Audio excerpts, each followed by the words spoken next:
Well, hello everyone, and welcome to a very special VTuber one-shot of Dungeons & Dragons Fishing Edition. Yes, you heard that right, Fishing Edition, because what did D&D need? Fishing rules.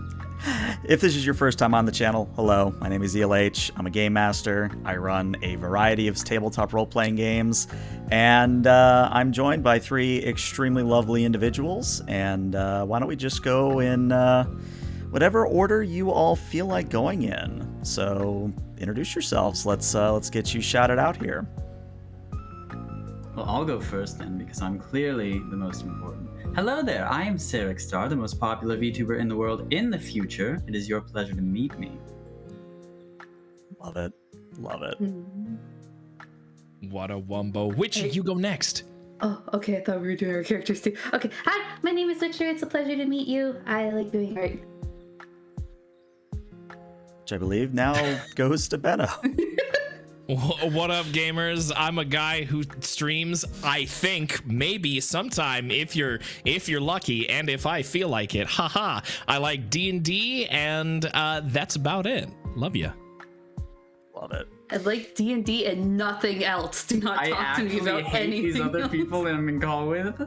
Do you have joy? Wrong. Unless it's D&D.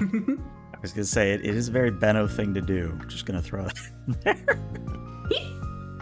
Oh, Lord. Anyways, so this one shot could be an hour, could be 3 hours. So you're along for the ride at this point, chat. Have fun.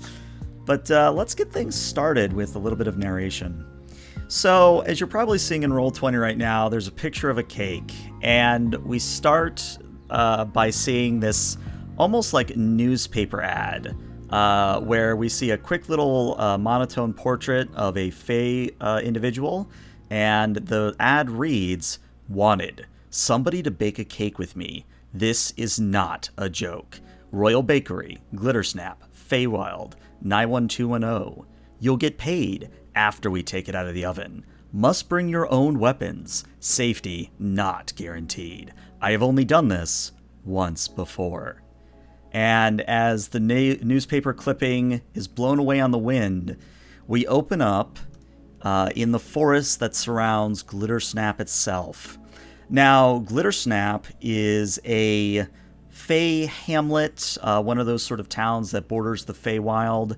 But what makes it truly impressive is not so much the Fey creatures and denizens, as it is the enormous flying structures that are overhead, far, far above the forest, in which we see a number of fairies flying about. We see fantastical creatures such as pigs with wings. We see maybe even a few fairy dragons kind of flying here and there. And in general, as we sort of pan down from those majestic flying buildings, we now go to the forest beneath, to a clearing where three individuals have gathered in response to this newspaper clipping. And I would like each of you now to introduce your characters in the same order you introduced yourselves. So, Saric, let's start with you. Well, alright then. I happen to be Domini Sim, a lovely half-orc who spends his days in a fishing town, just, gently enjoying the waves and breeze as he fishes up his various hauls. Very nice.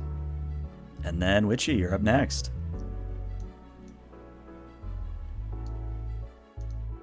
Oh, did we lose Witchy? I was muted.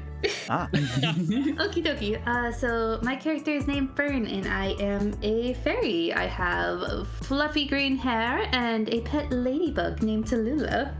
Tallulah, got it. Mm-hmm. All right. And last but certainly not least, what about you, Benno? Who are you rocking?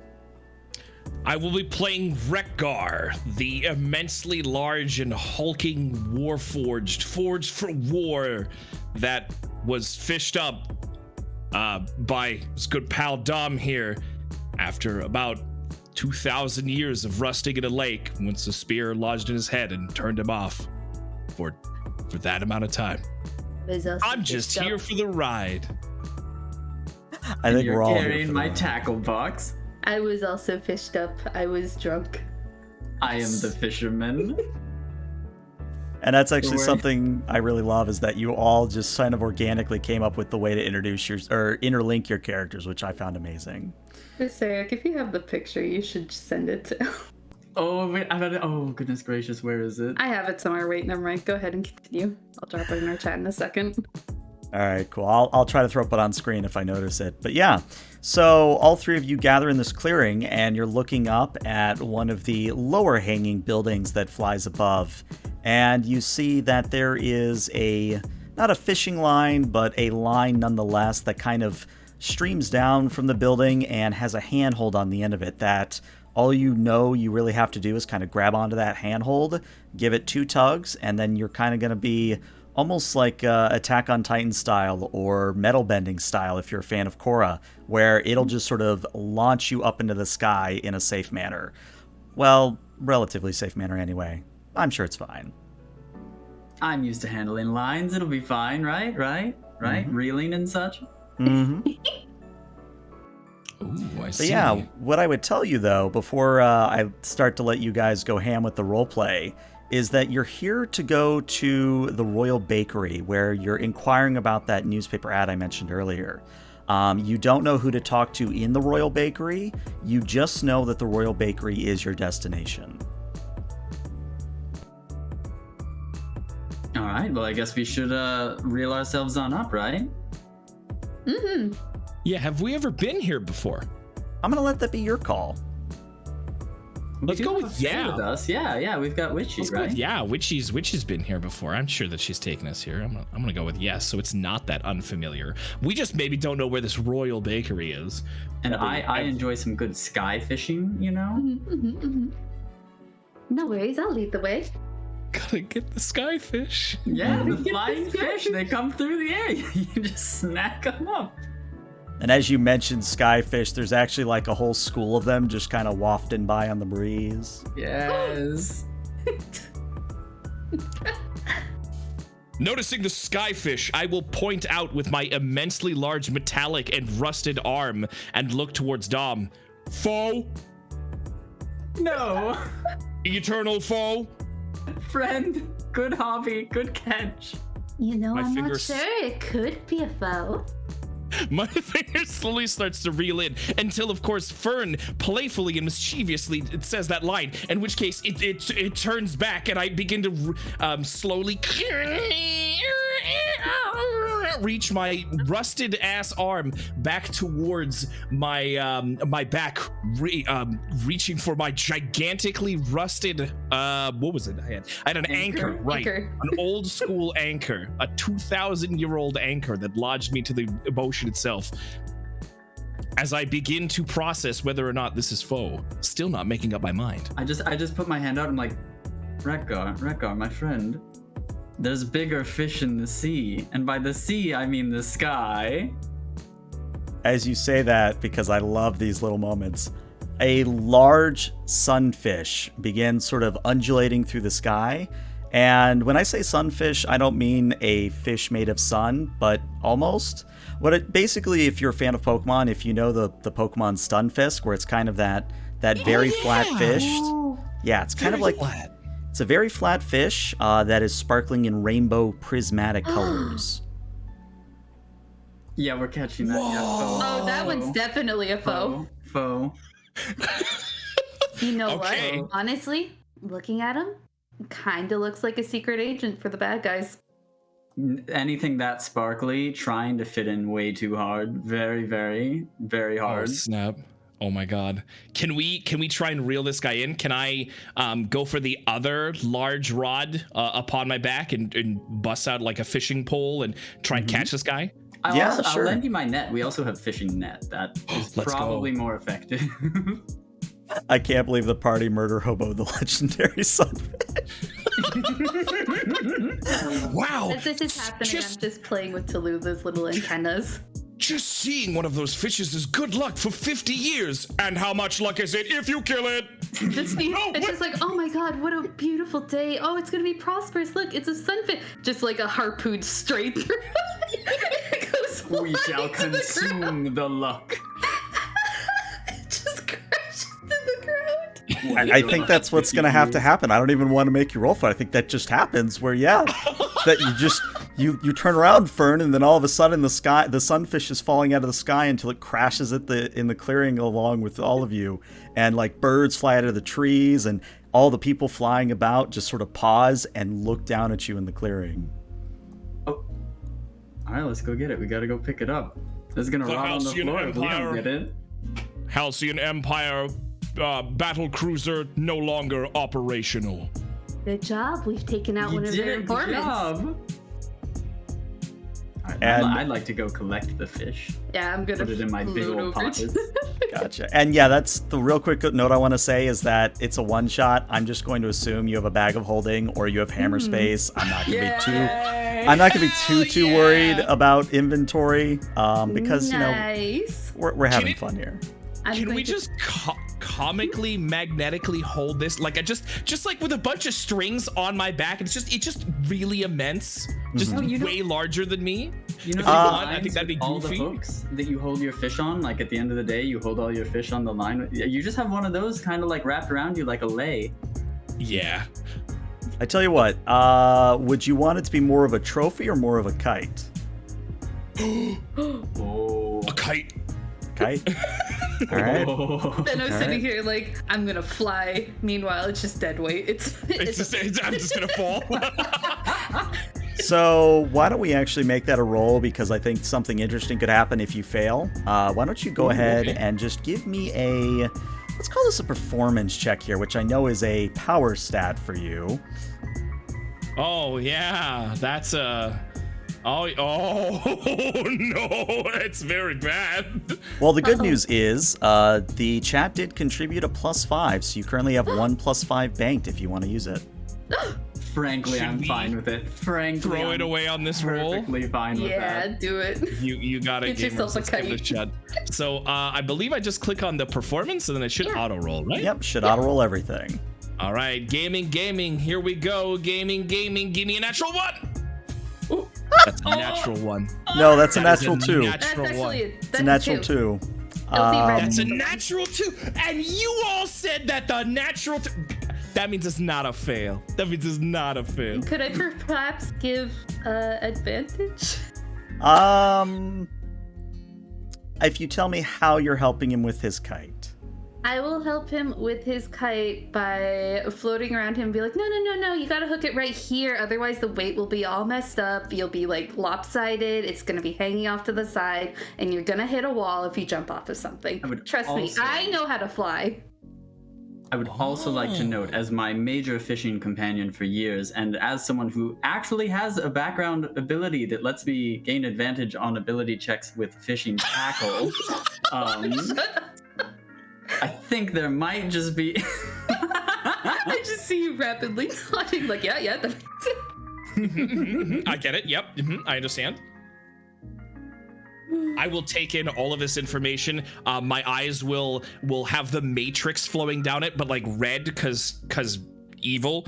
And I will then take in the information and proceed to try that again and just make sure that I'm of course hooking it up correctly. Does this give me advantage? I'll say we'll take shakes of heads and nods of heads. Yes. We'll take that 11. So 11 plus 5 would be a 16, which is more than sufficient to pass. Gaming. So, I have good news and I have bad news. Which would you like first? Give me all of them at the same time. All of it at the same time. Together. Okay. So, you hook the sunfish to your back in a kite-like fashion that when you move or it moves, that it will sort of float behind you, almost like a familiar or like a pet in an MMORPG.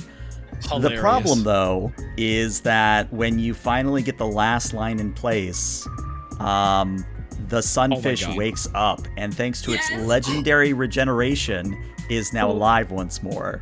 And it starts to flap and undulate and lift into the air. Where's the I would very quickly like to fly over to it and go like and use my animal handling to try and soothe the sunfish. Go for it. It's okay. Go for it.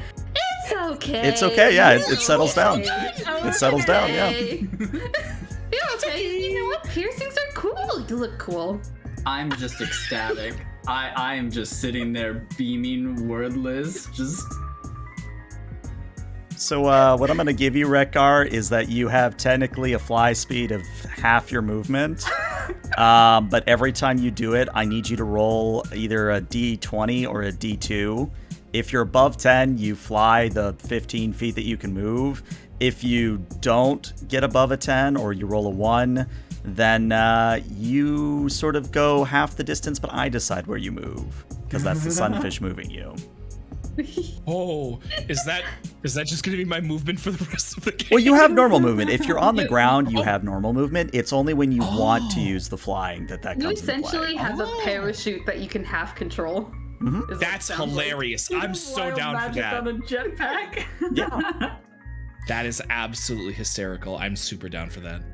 All right, so now that we've murdered the holy beast, should we probably go into the city?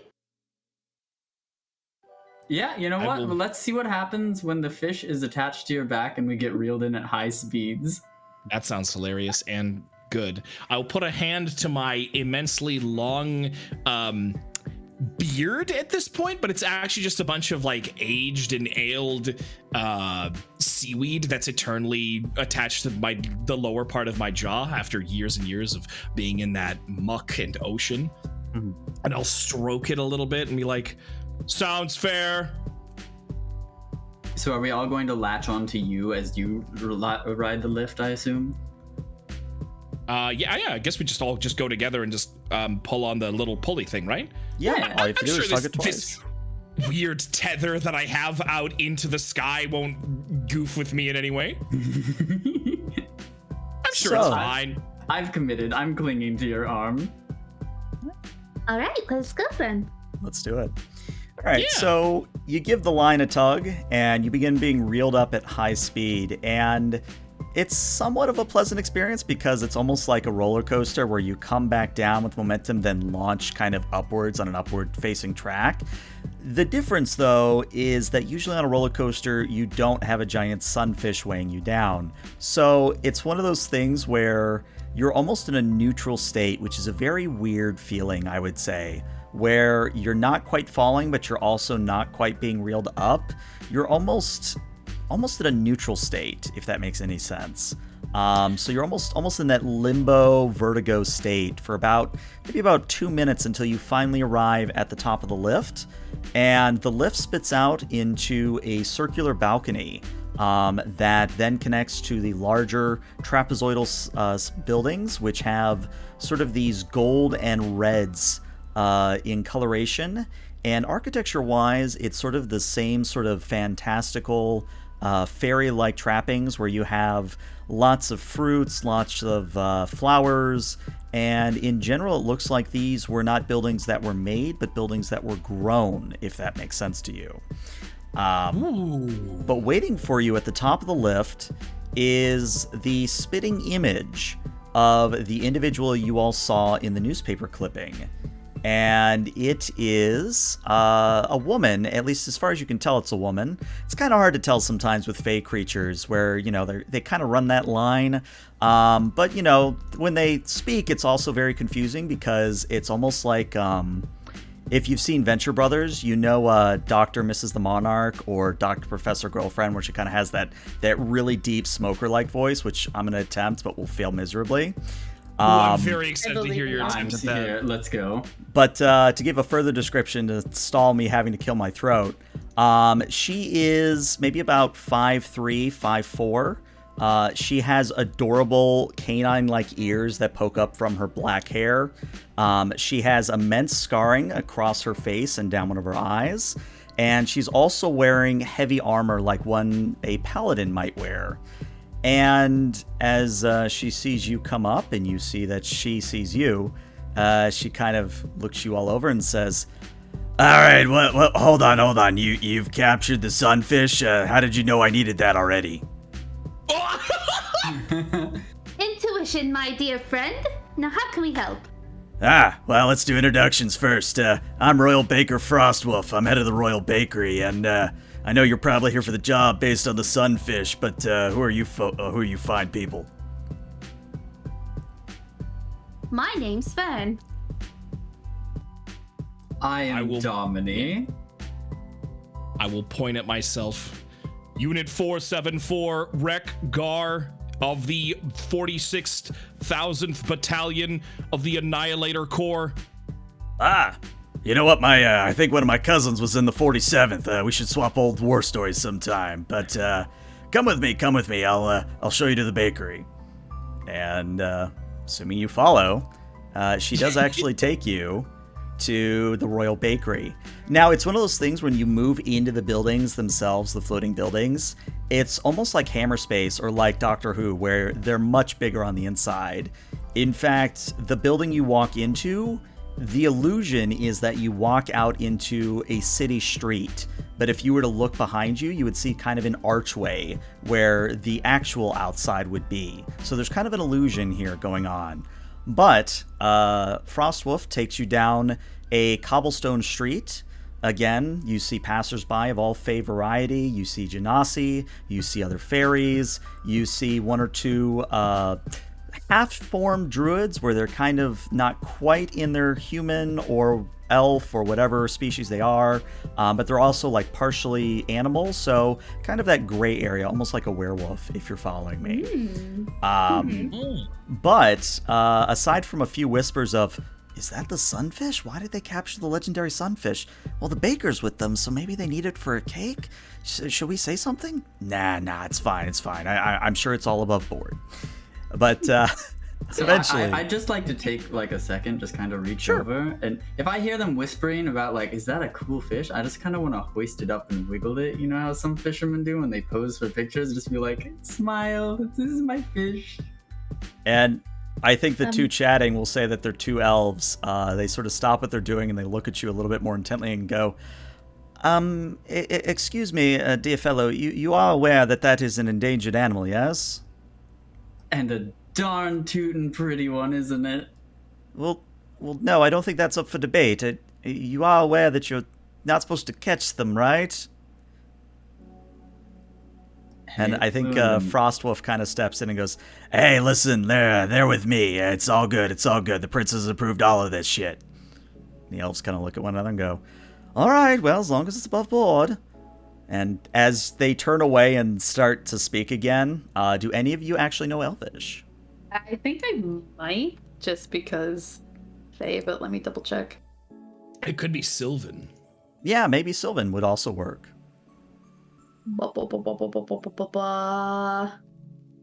Yeah, Sylvan. All right. So you would hear them say that, maybe we should, actually speak to the HOA about the princess. She's kind of overstepping her bounds here. But yeah, that means dealing with the HOA. Do you really want to go to one of those meetings? No, man, it's a homeowners association meeting. Why would anybody want to go to that? What? The mood. Whatever you decide to do with that information, I leave to your discretion. Okay. I just kind of want to take Frostwolf by the shoulders, if I may, and just be like, so they said endangered. There's more of these? Well, yeah. I mean, every solstice, a whole flock of them come flying through. Big pat on the back. All I needed to hear. Yep, that's that. Yep, big pat on the back. So we didn't kill one species. All right.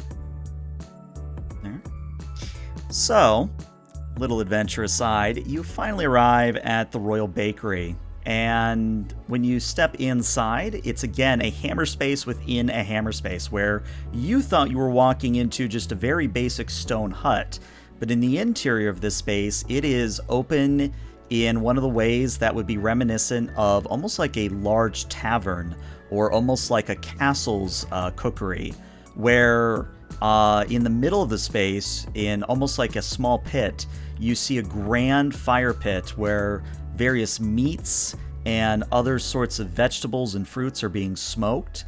There are drying racks with fish and other accoutrements on the wall. There are places to work with not just liquor, but with things like clovers and other vegetables that don't necessarily smoke that well. But the centerpiece to all of this, which isn't on this map, but if you will imagine kind of towards the back of the room, there is a large oven that is reminiscent of a pizzeria or a pizzeria. If you've never seen one of those before, It's basically a half sphere, so it's basically a sphere cut in half horizontally. And that top half is basically an enclosed space in which wood burns, and you can slip a sizable pizza or a sizable object in to be baked. But as Frostwolf leads you all inside, and Rekgar, I like to imagine you kind of have to get a little help getting the sunfish inside because of its size, but Frostwolf just kind of motions around and says, "All right, welcome to the bakery. I actually, hold on, I've got it here somewhere." She starts digging through her notes, and she holds up a flyer. "Ah, yes. So, since you already have the sunfish, I'll cross this one out, but I actually have 3 items that I need you to get for me." And Frostwolf just kind of holds out the pamphlet, not really sure who to hand it to. I will pick up the pamphlet that is probably my size. Yeah, it's actually probably your full size, yeah. So what you're going to see is the following handout, and of course I will read it out loud as well, but you all should now be able to see a handout available to you. But Frostwolf explains. So, 3 main ingredients that I'm going to need. I'm going to need the never-ending flame to get a good burn going in the oven. And you can find that in the ever-burning mountains, or if you can find fish swimming in lava, usually those got it inside it too, so probably right up your alley. What else? The egg of a leviathan makes for a good tart taste, a nice vanilla tart taste. That's going to be this year's Glitter Snap Fishing Jamboree prize. So, if you're a good fisherman, which again, you got the sunfish, I'm thinking you are, all you have to do is win the jamboree. That's all you got to do. And then, a little bit more tricky is the distilled water of the kraken, which means you either got to go to a kraken's lair, or you got to fish it up next to a kraken. So, is this all stuff that the princess needs for a cake, I'm assuming? Well, oh yeah, I'm baking a cake for her birthday. Uh-huh. Did she say she wanted these ingredients for it? Well, I'm trying something new. It's a family recipe that I'd say is passed down from generations, but frankly, I just found it in an old cookbook in the back. I see. All right. These are some pretty interesting ingredients you got here. Fern. Can I go and have a look at this cookbook? Can I just I'll like reach out my hand for it. The book. And yeah, Frostwolf is very quick to grab it off one of the shelves and hand it over. And Rekgar, I would like you to roll me a history, please. Boy, that is my only one skill that isn't. No, it's also trash. No matter even if I had the thing in it. All my skills are trash. You guys go ahead. It sounded like you guys were talking about Yes, Dominique? I'm just gonna say Fern. Fern? Yes. I was born for this. Don't take this from me. Well, you see, I thought I was born to become a doctor, but, that didn't work out. I was born for death, but I also have failed. Well, I haven't failed, so you can stick with me while I do my stuff. Sounds fair. I will read through the book. 15. Let me repurpose both of you. I can fix you.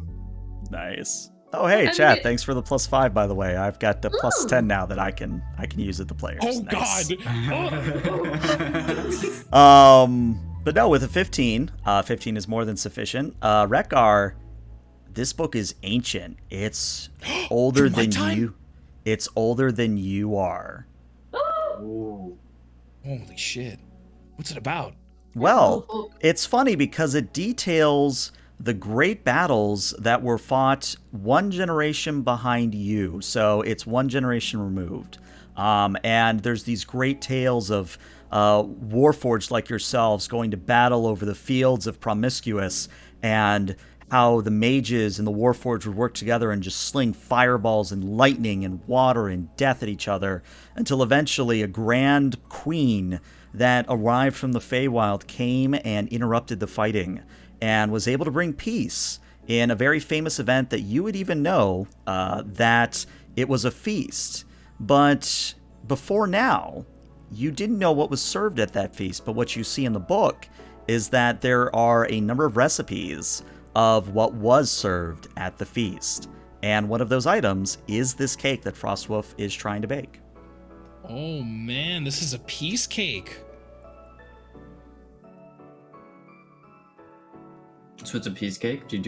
Is that what? Piece cake? I will look over and I will relay to my pals here about what's in this book, and that this is like a very intense event peacemaking cake. Fern, we have to make this cake. Look, I get you. Like, making a cake sounds fun, but I mean, have you ever seen the Leviathan? I want to. Or a Kraken? I want to. Nah.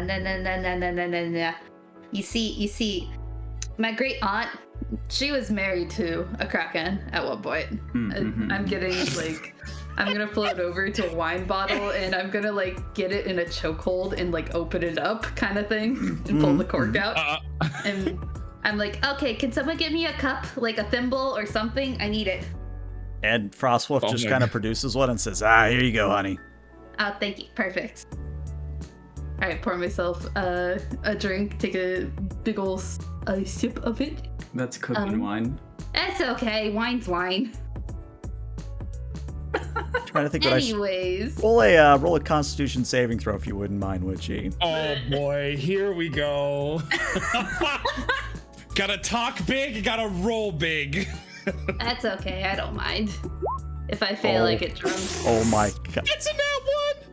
That is a natural one. It's a nat 1. I would like to take a sip of my drink, and I'm like, now let me tell you how my uncle married and I'm gonna hit the floor. Wow, quicker than usual. Is she gonna be alright? She'll be fine. This just means we'll get to the job quicker. Surprisingly enough, this is normal. Frostwolf just very gingerly pokes Fern in the shoulder. Oh man, yeah, she's out. I will slowly lean down and fold my arm into a tiny little crane from those crane games and just pick her up and just open up a side pocket that slowly shakes my entire chest like it's gonna fall off, and then just boop, pops out and just put her inside and then pat the pocket. All right, crisis averted. The plant is now in a safe area. The plant. Plant, nice. So yes, we would love to help you make this cake. Alright, well, I'll tell you, if you get me all the ingredients and you do it before sundown, I'm willing to pay you, let's say, 200 gold. Sound fair? I immediately look over to Dom and I'm like, more machine wealth for the war effort.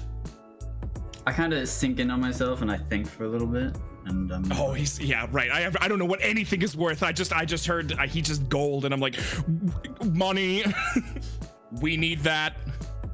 And I'm just a bumpkin from a back town, so I'm like, I'm gonna think and pretend I know what I'm thinking about. Is this a good amount? You drive a hard bargain? Question mark.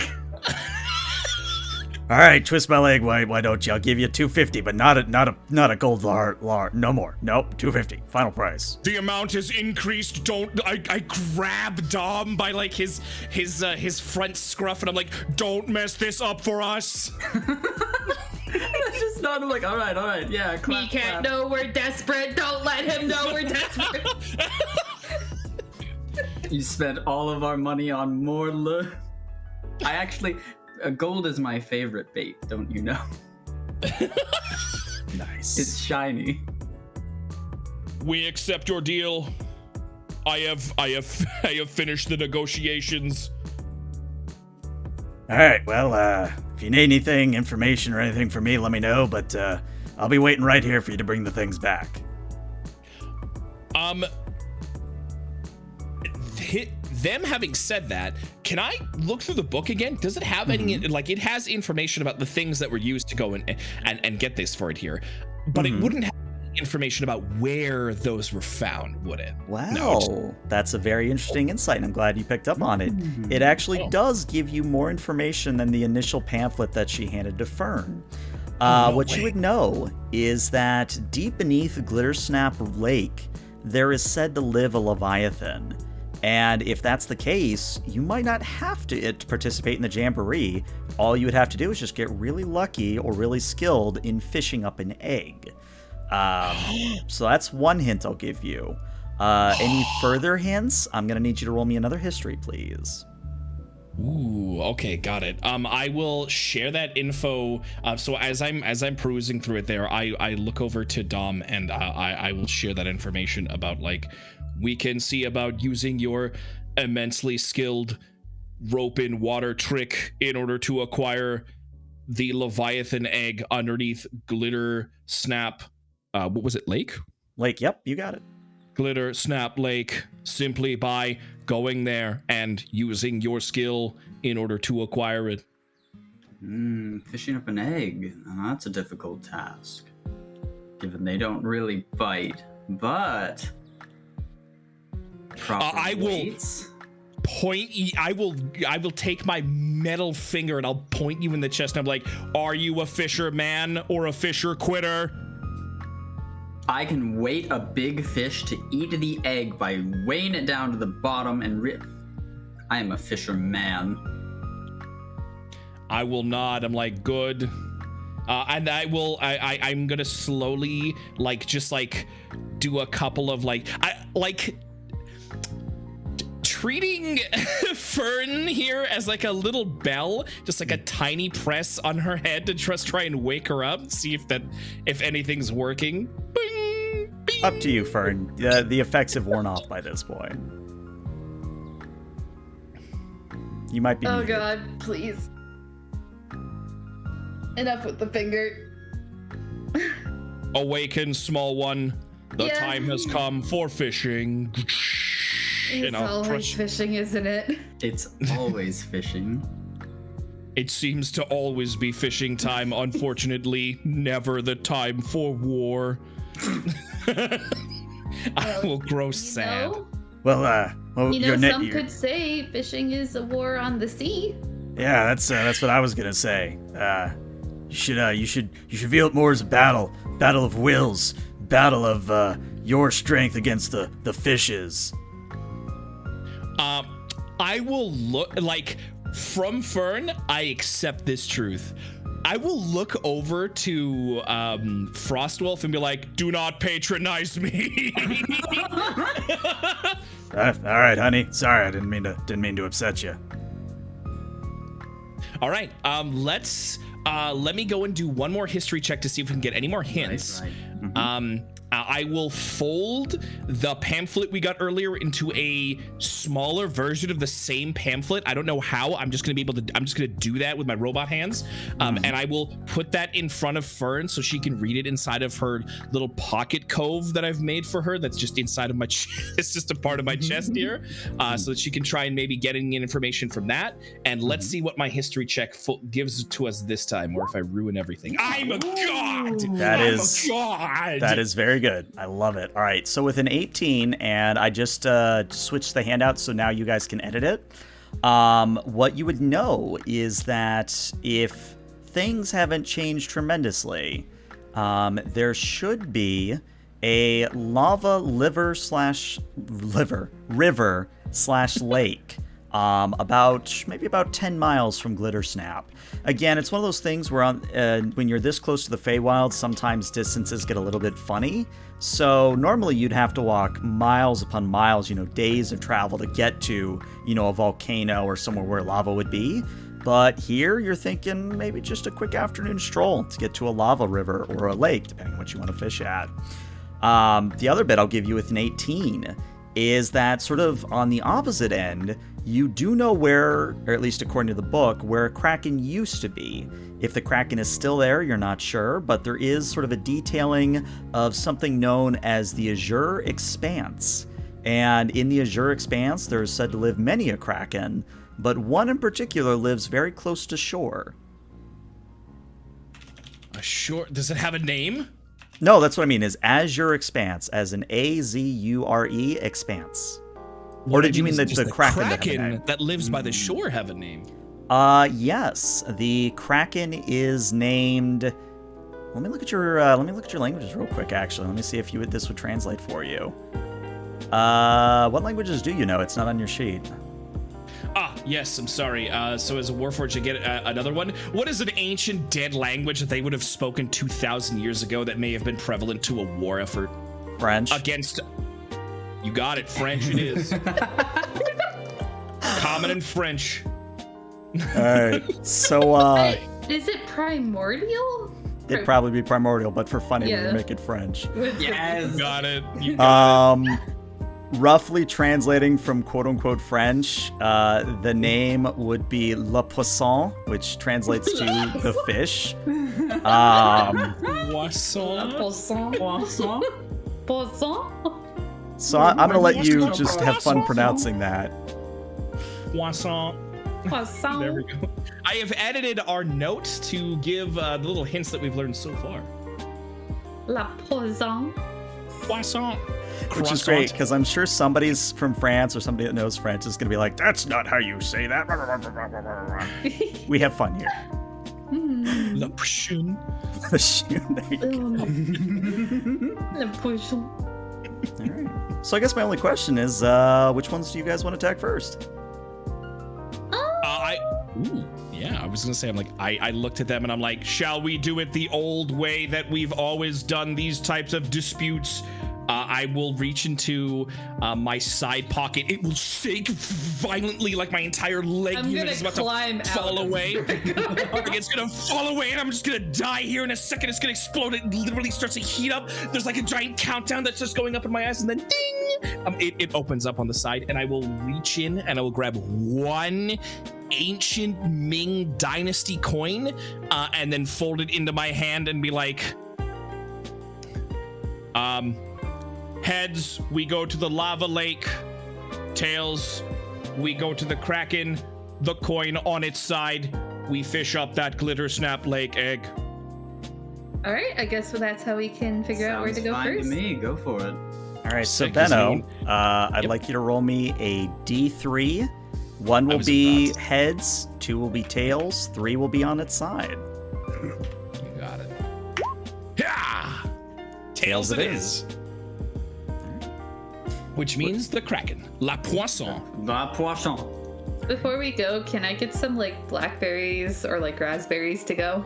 Yeah, I mean, there's plenty of fruits that have been curing on a shelf, and Frostwolf is Nice. very happy to part with them. Nice. I'm gonna make a little backpack out of like a napkin with some in it. Nice. That's Do hilarious. I happen to know any of the general non-Kraken fish of the Azure Expanse? You've heard tales. Okay. You do know that there is a not quite legendary, but still kind of rare fish known as the green loach. If you don't know what a loach is, basically it's kind of this, for lack of a better term, it's a wiggly boy. It looks like kind of an eel. An eel, but still a fish. Too. Actually, let me see if I can find a picture of it real quick to show everybody. But basically, imagine an eel, but not with the eel head, but with a fish head and kind of little fins on its side. But still kind of that long, sinewy wiggler that kind of just undulates through the water. And whiskers. Little viscers. How do you spell loach? Loach. I think a lot of people call them the gravel eaters, or the things that like suck onto the sides of fish tanks. Yeah. I believe those are a type of loach. I think they are, yeah. So if you ever as a kid and you went to the dentist's office and there was that big sucky fish and you were like, oh, that's a loach. Whoa, his face looks all scary as hell. That's like a little Cthulhian face. But yeah, you would know that a green loach has been said to live in the same waters of the Azure Expanse. Now, it's been a while since anyone's fished it up, maybe about a year or two, but you could certainly try. Loaches, do I know what they generally eat? Why don't you roll me a history? Actually, Okay. no, for you, I would say maybe a nature or a survival you could roll here. And I just click it, you said? Yep, Yeah, you just just click click it the and it'll thing. handle everything for you. 14. 14 is more than sufficient. You would know that loaches are basically bottom feeders, so anything that sinks to the bottom is what they go for. Sounds like a rock is what it's gonna be. I'm gonna ask Frostwolf for any rotten meat they might have. I don't have rotten meat, but you can take this. And she kind of reaches over the fire pit Gristle? and takes. Sorry, go ahead. Oh, I mean, gristle could work probably as well. Good idea. I like that. Well, we're gonna roll that. So she kind of reaches over the fire pit and sort of scrapes off some of the fat and the gristle into a little cup and just hands it to you, Domini, and says, "That what you looking for?" Works perfectly fine. Goes great with the sum that I already had. Oh, well, all right. I mean, worst case, you could probably live on that for a week. Yes. I smell like fish constantly. I always have various bait. I'm not going to comment on that. I feel like that's dangerous territory. I'm not going to comment on that. All right. So Kraken it is? All right, well, let's go to the Kraken. All right. Yeah, we'll head towards there. All right. So you have to go back out and down the line until you're back into Glittersnap Forest. By the way, the sunfish was carefully removed from Rekgar, now in the custody of Frostwolf, unless you wanted to keep it with you, question mark. Is it dead now? No, I mean, it's alive. That's the best part, Okay. is it's magically regenerated and is flopping around in the sky in the bakery if you leave it. But if you want to keep that flying kite ability, you can certainly take it with you. No. There's a chance that it might die. I say we leave it with Wolf. That way we have one completed item. Small question. When it was struggling and stuff, Yes. or when we let it go and stuff, did any of its scales drop? Yes, indeed they did. And that's I am going to pick up a bunch of those. so, Fern, I'm going to say that you get, well, let me just roll a d4 here. You get 4 scales that are prismatic and very, very shiny that are the same size as you are. Beautiful. Let me just store these away, and I fly behind Domini and start putting it away in his stuff. Nice.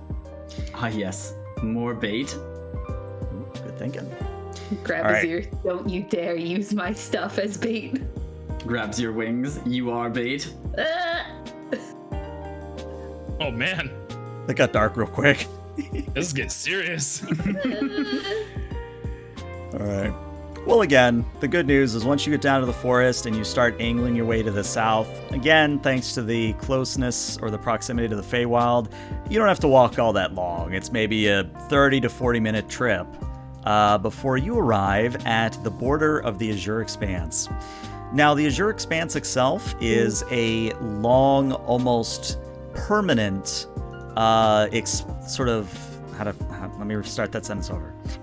It's almost a never-ending sea in which you kind of look to the left down the shore, you look to the right down the shore, and it just seems to stretch on and on and on until you kind of look towards the horizon, and what you realize is that the sun doesn't appear to be moving. You do see clouds that are moving about, but the sun is firmly locked in place. So even if you were to wait like an hour, 2 hours, the sun isn't moving. But what's relevant to you all and why I brought you all to this map is that directly ahead of you is a spiraling rocky outcropping that leads to a whirlpool that, if the history book was correct, could be home to a kraken. Now, real quick here, before we do any roleplay, I do have to sort of set some ground rules here. So, unless you are Fern and you have a fly speed, you have to travel along the path as is indicated here on the game map. And if you basically get to sort of these thin parts, let me actually point them out here.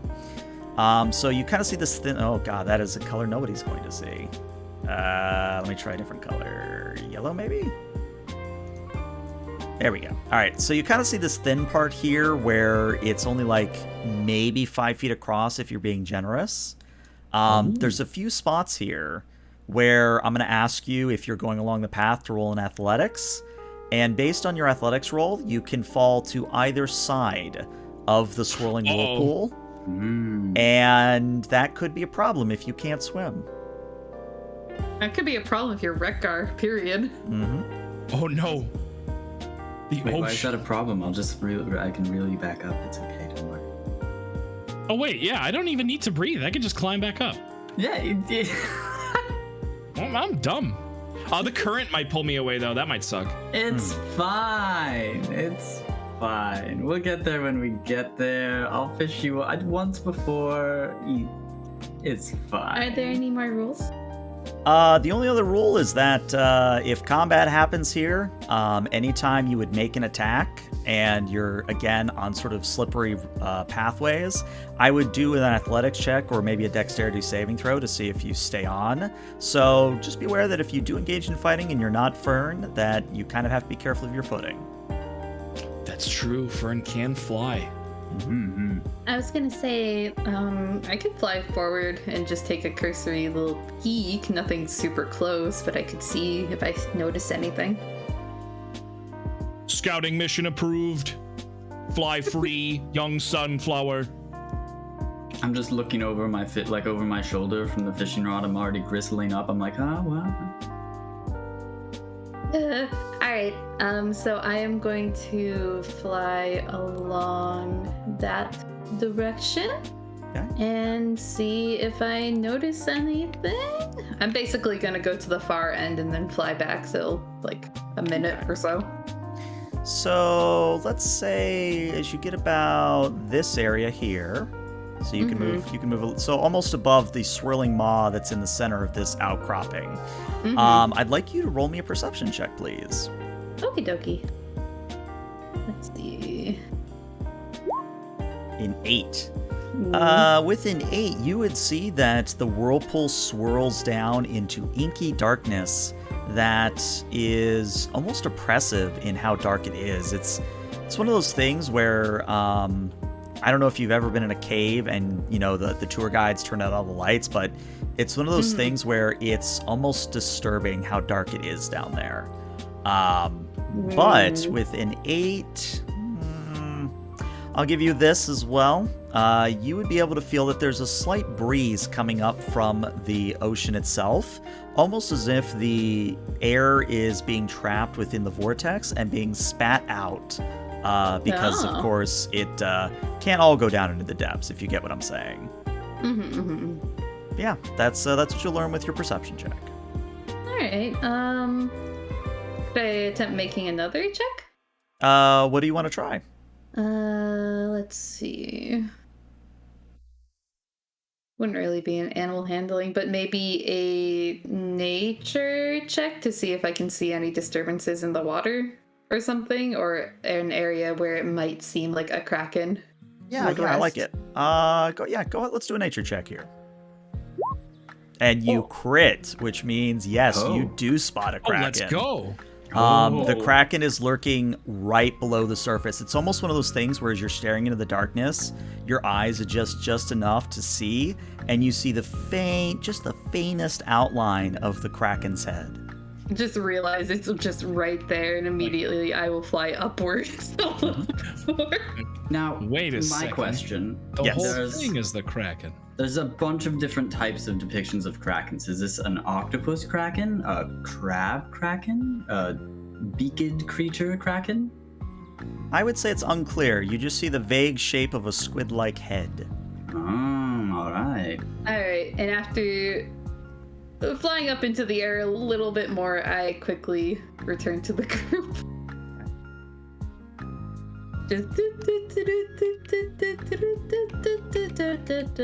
Okay, yeah, it's there. Your report. Oh. Yeah, it's there. Whoa. It's like right below the surface. Like, I don't think we should even get that close because it's literally right there. Our efforts will have proved fruitful. Like, honestly, for my nature check, could I say like around here would be dangerous kind of thing? Yeah, I think that's a fair assumption to make. Okay, I'll point that out and say, like, this area seems like going past here would be dangerous because of its form being that big. I will begin walking down, stomping my way up to here. Is this good? Yeah, that's good. No checks required quite yet. Hey. I think I would like to... How do I do that line thing? That was cool. For the ruler tool, it's right below the magnifying glass in that little left-hand menu. You just have to remember to go back to the mouse tool when you're done pointing around. Another way you can do it is if you're on the mouse tool and you have your token selected, as you hold down the mouse key, and I'll do it to Fern to show this off, if you're holding the token with your left click, you just very briefly right click and you can see the feet that they're moving, and then when you drag and drop, everybody else sees how many feet you moved. Oh, beautiful. Mm-hmm. All right. Well, I think what I want to do is if I can just start casting, actually, I want to cast out this way along the swirl. Mm-hmm. Oh, what spell are you casting? No, the grizzle, my line. Line. Don't we just need to like get some of the water from near the Kraken? Wasn't that what this step was? Do you want to get closer to the Kraken? No, I'm just saying, like, how are we collecting the water? Oh, I figured it was a it must be something very close to the possession of the Kraken. Well, clarification from DM: are we collecting water or are we collecting something else? Let's go and refer to our notes. Distilled water of the Kraken, acquired either from the Kraken's lair or from fishing near the Kraken themselves. There's one near the Azure Expanse as a shore Kraken named La Poisson. We just need the water that's near the Kraken. We just fish it up. Okay, I was just saying, like, how do we collect it? We could throw a bottle in there. We could. I was gonna try and catch a fish to then throw closer to the Kraken, and definitely not try and lure the Kraken out with a larger fish. What if we give you like a bottle and you can tie it to the line and you can like cast it into that area? Yeah, yeah, sure. Definitely. Because I don't think any of us should get that close, and I don't think I could carry a full jug of water back. What's your carry weight? Abysmal. All right, I will take a little. I assume I have some sort of. I mean, heck, I'm sure I have a bucket, if even that needs to be what I use. Mm-hmm. I would say you'd have some kind of bucket, because again, you're a fisherman. You know a chum bucket's very, very useful to have. Mm-hmm. And I will use some very sturdy line to try and affix it. And, I obviously can't cast a bucket, but I'll sort of like toss it over that way while attached and try and reel in a pail of water. Yeah, let me just very briefly look at your character sheet here, and we'll figure out what we need to make this as a roll as.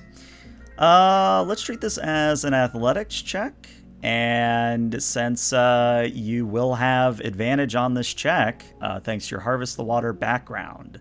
So yeah, you would roll this with advantage, which the sheet should already handle for you. He got a... Nah, he got a... Yeah, I was going to say, that's an 8 and a 9, so it would be a 9. I'm going to say a 9 actually isn't enough, unfortunately. Let me just very briefly look. Nope, no player redeems. Unless chat wants to give you a +5. Maybe, chat. Maybe. Monka S. All right, well. Work out today. All right, well, I think have a water skin that I don't need because I'm a machine man. Can I empty that out of whatever previous water it had in there and just dunk my arm into this ancient cold as F water and just fill her up?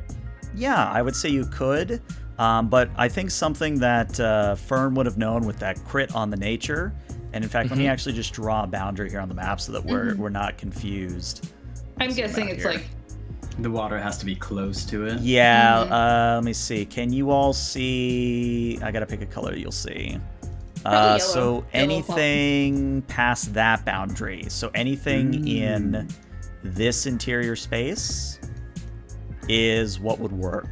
Now, of course, you could just go to this line and cast and get some there, but it's the difference between, say, I guess it depends, using a Final Fantasy XIV term. Do you want normal quality or do you want the high quality stuff? Wow. Okay, well, you know what? But if we're doing the Final Fantasy terms, I'm grizzling up my line. I'd like to try and catch a fish out here. What? Just not quite the yellow area. I want to catch the fish that are just brave enough to get right next to the Kraken, but smart enough not to go to the Kraken. Gotcha. Go ahead and roll me another athletics check with advantage here. Oh man, he can cast all the way from back there? Hot damn. Yeah, I'm going to say that since he's in a skilled fisherman, he can cast out to, we'll say about 60 That's a feet. natural one. Well, with advantage, it's a 12. He's got advantage. Oh, thank God. So, and again, do let me know if the volume is too loud, but we stop the ambience music because now we have entered into the true combat of today's session. Of course. A fishing Oh, challenge. crap. Yes. Oh, let's go. And, Domini, almost immediately, your line snags on something and begins pulling with immense weight and immense power and threatens to drag you along. And in fact, you do move about 10 feet forward along the rocky path as your feet dig in and you try to find purchase and stop yourself from moving forward. And Rekgar, you sort of look behind you and you see Domini struggling and to keep the fishing rod intact and kind of wrench it back. And we're not quite in initiative order, but I do need to know one thing, and that is who has the highest initiative bonus. So it would be your dexterity mod is your initiative bonus. Mine's a 1. Mine's a 1. 0. 1. All right. So what I would say then is, let me just roll something on my end. All right. So yeah, basically all three of you can go before the fish gets to go. Beautiful. But yeah, so this isn't pure combat. You can still use combat abilities, of course, but this is more of a narrative skill check, if you will. And all you really have to do is just reel the fish in, which sounds simple, but apparently isn't. I'd like to just say formation harpoon to my two companions. So, for the viewers at home, what does formation harpoon look like? Well, formation harpoon is us forming up a nice tidy line, me on the rod, and I assume Rekgar grabbing at the line itself to kind of, make sure it doesn't get moved too wildly. Yes, And, I will see if I can assist with my strength and or constitution check to try and have it wrap around my big metal hands so that I can sort of slow it down from tugging too hard, or what's it called? The box and everything having too much strain and everything for it. Yeah, gotcha. Could I make a nature check to see if I can notice any natural, firm footing places that Dominique can keep a steady spot in? Yeah, and the way this will work is that Rekgar and Fern, if you all succeed on your checks, you can either choose to give Dominus, words are hard to pronounce. Domini, I don't know where I got Dominus from. Maybe that's your real name, but you go by Domini for short. Dominus is my title. There you go. Because I'm king of the sea. Hey, nice. Oh my God. You can choose to give Domini either a flat +2, or you can grant them advantage. Now, just to be clear, advantage doesn't stack. So you could conceivably end up having two things to give him. But it's one of those things where if only one of you passes, you can't just double up. Yeah. If you get what I'm saying. I completely understand what you're saying. However, I think still having a double advantage is good, because what if something comes in and snatches away the advantage, right? Then you still have advantage. This is true. Fair point. All right, so Fern, you're going to pass with a 14, and you'll be able to point out a few spots along the rocky path that Dominique could dig in and really kind of get a foothold. And then Rekgar, if you want to roll me in athletics, please. All right, and I'm going to say, oh, hey, I have +15 now. Nice. I'm going to keep saving that because it's always good to have a +15. Oh. I'm going to say with a... No! I'm going to say with a 10, Benno, that Rekgar doesn't fall in, but also doesn't make a whole lot of progress. Apparently this fish is quite the wily one. Oh, man. All right. I'm going to stomp my feet into the designated locations, nod at Fern, kind of give Rekgar a holler, get the rust out of your eyes, Rekgar. This is a fight we can't lose. And Big foe. I'll start to really lean on the line. All right. So, Witchy, does Fern want to grant +2 or advantage? I think advantage. Okay. So, what I'm going to say, Domini, is since you already have advantage, this advantage can stack. So technically, you are rolling, I think it's 3d20 here. So go ahead and click it once, and then manually in the box, just type /roll 1d20. Oh. All right, well, that's a 17 right now, but let's see if your extra roll gets you anything more. All right, so we're going to stick with the 17 then.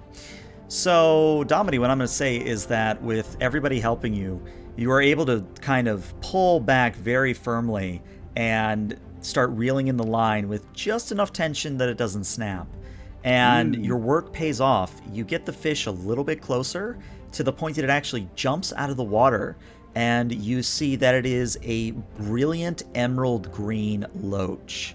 And what you're also noticing as it sort of wiggles through the air and then crashes back down into the ocean, that it had this little tiny fairy-sized crown on top of its head. Ooh. Would that mean anything to me? Oh, yes. I would say if Domini points it out, you might be extremely interested in it. Well. There's no reason I would not. I would look to Fern and say, hey, Fern, this one's got a crown on it. Okay. Rare drop? What do I rare drop? Shiny acquired. If we kiss it, will it turn into a person? We look back I'm not going to say anything. You're just going to have to knowledge. kiss it and find out. Oh, I like kissing fish. Alright, what would I know since it has a crown? I would say go ahead and give me a nature check. But as soon Okay. as your nature check's done, it's going to be the fish's turn. A 19. 19? You would know that this is a royal green loach, meaning that the crown itself is actually kind of like an anglerfish where it's meant to draw in prey. But if you were to cut it off and put it on your head, it's indistinguishable from a crown. That's hilarious. I want it. I want it. Please, That's it's me hilarious. sized. It's me sized. I But love shiny Understood. things. Mission parameters updated. Sever head of fish. Alright, so fish turn. Sorry. it's now the fish's turn, and the fish has been angered. You have angered the fish. And Is the it fish raging? Yes, the fish enters into rage and will have advantage on this roll as it comes up out of the water and almost like a Pokemon does a bubble beam or almost a lance of water straight at Rekgar. So Let's go. Rekgar, Come on, what you got? I need to know, what is your AC? 14. Oh, God. Yeah, I was going to say, with even before modifiers, that's a 16. So Rekgar, you're going to That's not take a a bubble grand total of 2 damage, apparently, as Scream! It hits you hard. But I think there's like a carving in my shoulder that wasn't a bubble beam. It turned into a high pressure water cannon. That's like one of those No, it's things not that even- cut metal. It's not even. It's just the one spot where you're fucking clean. there you go. It got the rest of it. No! My unrusted spot. stripping you of your natural armor. It's just like Galga. Almost like I took inspiration from it. That's hilarious. Anyways, it's back to you all. You all can act now. I take my damage. So close to death. Can I perhaps help Domini by using my animal handling to suggest how he should be pulling on the line specifically for the King Loach?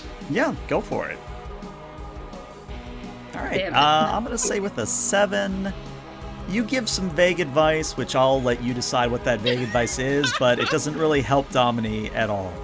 You see, you gotta pull on the thingy and like it kind of a little bit more left, a little bit more left, like a little bit more left. You gotta keep pulling left. You know, I didn't know harpoons talked so much. Sometimes I don't think you like me.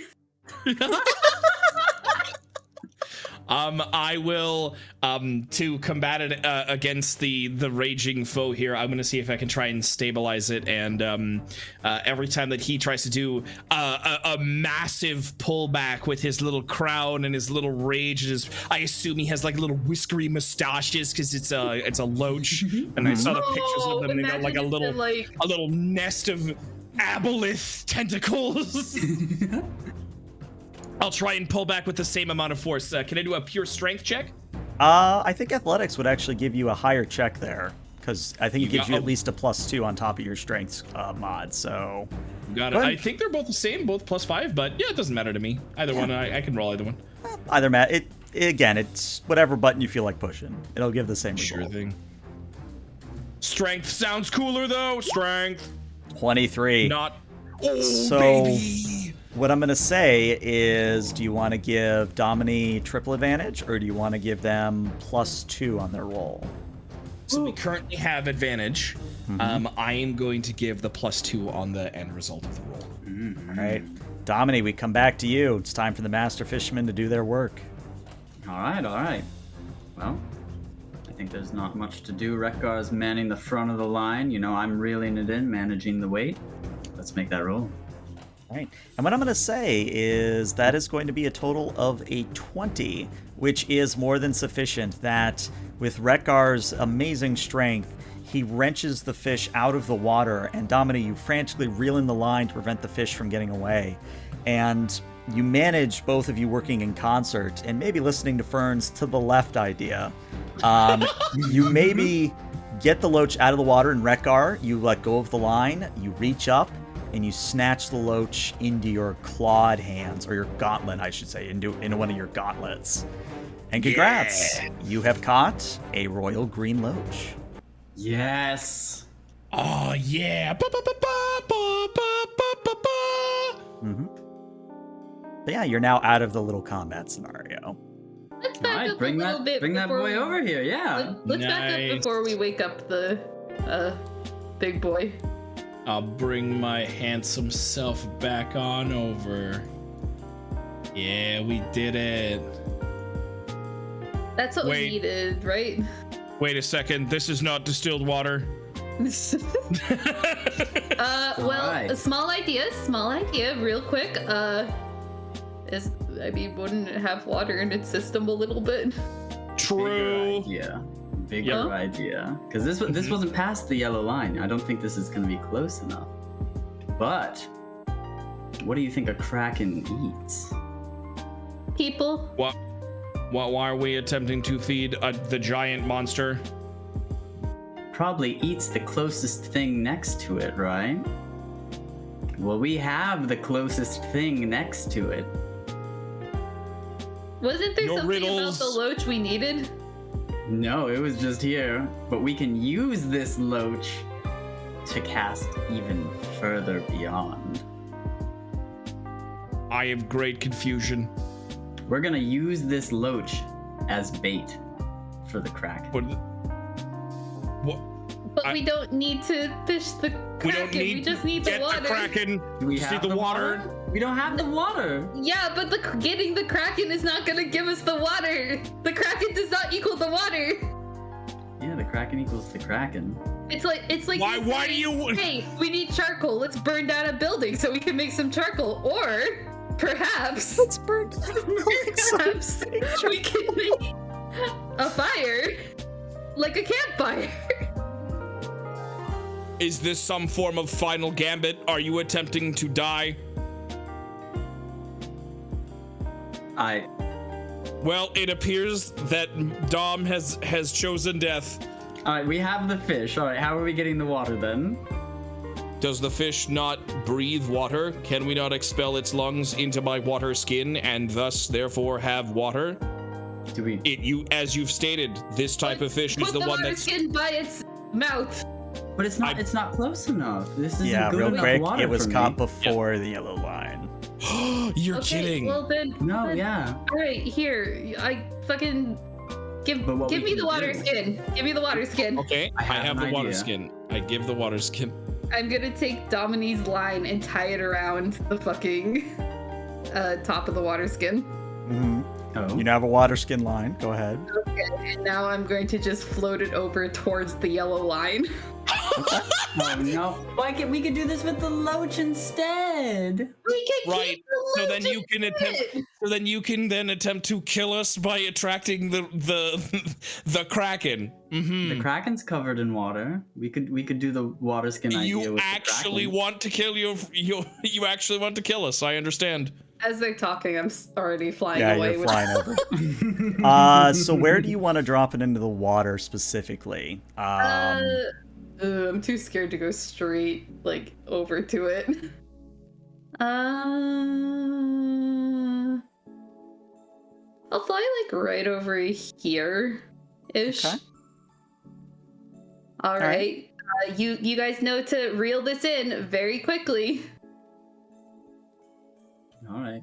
All right, so Fern, I'd like you to know. Well, let's do it this way. What is your passive perception? My passive perception is 13. 13.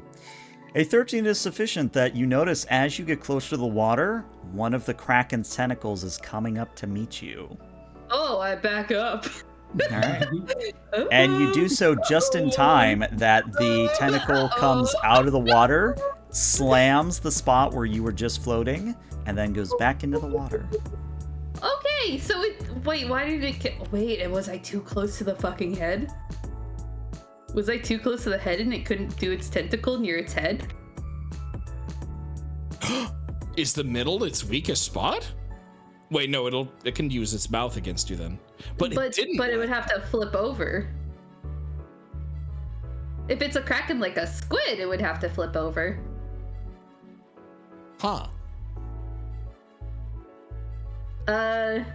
Could I That make a looked nature dangerous. check to perhaps think of what is the safest spot for me to drop this in? Yeah, I'll let you give a nature check. Okay. 15? Oh. There's truth to what you're saying in that, yeah, actually, if it is squid-like as you've seen, then the head, which is in the middle, should be the safest spot. Mm, spooky. Should. Spooky. Alright. So essentially what I'm doing is I'm just gonna fly this over. I'm essentially guiding the shot. You just have to pull it in. Okay? Okay. Alright, so I'm gonna fly it to like right here and yeet it into the water. Eat it. I love it. I will ready an action to assist Dom in pulling in the line once it has been submerged in and looks like it's gotten some water. May I continue to use that firm foothold? You may. So, Okay. Fern, I need you to roll me an athletics to represent you throwing the water skin into the water. Oh boy, here we go. Athletics -3. Let's go. Let's go. Nice. A 6. Yes. So you only throw it. It's one of those things where, you know, if this was a cartoon, you'd go to throw it and it goes like 2 feet in front of you, but that's just enough to get it into the water. Unfortunately, when you start to call back that, to start reeling it in, the ground begins to shake, the water seems to flow a little bit quicker, and rising up out of the depths is a squid woman. As she kind of yawns. Mommy? Sorry, mommy? Mommy, sorry. Sorry, mommy? Sorry? Mommy? She has long purple hair. Sorry. She has long purple hair, a squid-like black crown. She has quote-unquote gloves that are kind of elbow length. She has on a very opulent black necklace that is glimmering with all sorts of jewels and like little bits of glinting material. But as she yawns and she says, I'm going to lean in for the mic for this one, so get your ASMR folks ready. My, who has walked into my lair today? Mollusk, sorry. Mollusk, sorry. My name is Bird. I'm real thirsty and I'm here to play you a song. Well, isn't that lovely? Pull out my lyre. Damn, yo, that's some improv. Let's go. Fern, probably one of the most important performance checks you'll ever make. Oh no. Versus the what, plus 15? Yeah, I've got a plus 15. I still have my back pocket. If May I say, you look quite beautiful today. Oh, it wasn't good. Oh. So, Pretty lady. you know how in Guitar Hero, where if you miss a note, you kind of get that noise or kind of that bonk? Basically, you're doing a lot of that, where it's just like a bonk, bonk, bonk, bonk, and it's like, for some reason, it's I Don't Want to Miss a Thing by Aerosmith, but it just bonks. So, you get through the song. You get through the song, and the Kraken just kind of stares at you for a moment and then reaches out to you, well, I guess to everyone, a massive hand, and you think this is it. She's going to crush me. Maybe I wanted this. Am I into this? I'm not sure. Whatever you want to think. The hand reaches out and just very, very gently just pats you on the head, very gently, and says, well, that was lovely. I actually haven't had music like that in quite a long time. What brings you to my establishment? Oh. I'd like one of your strongest drinks. Oh, well, I'd be happy to part with one. Do you have 2 gold on you by chance? We have that amount. Hold on, do we have that amount? I think you start with like using it as bait. Let me. Yeah. No. I am densely poor. Give me a second.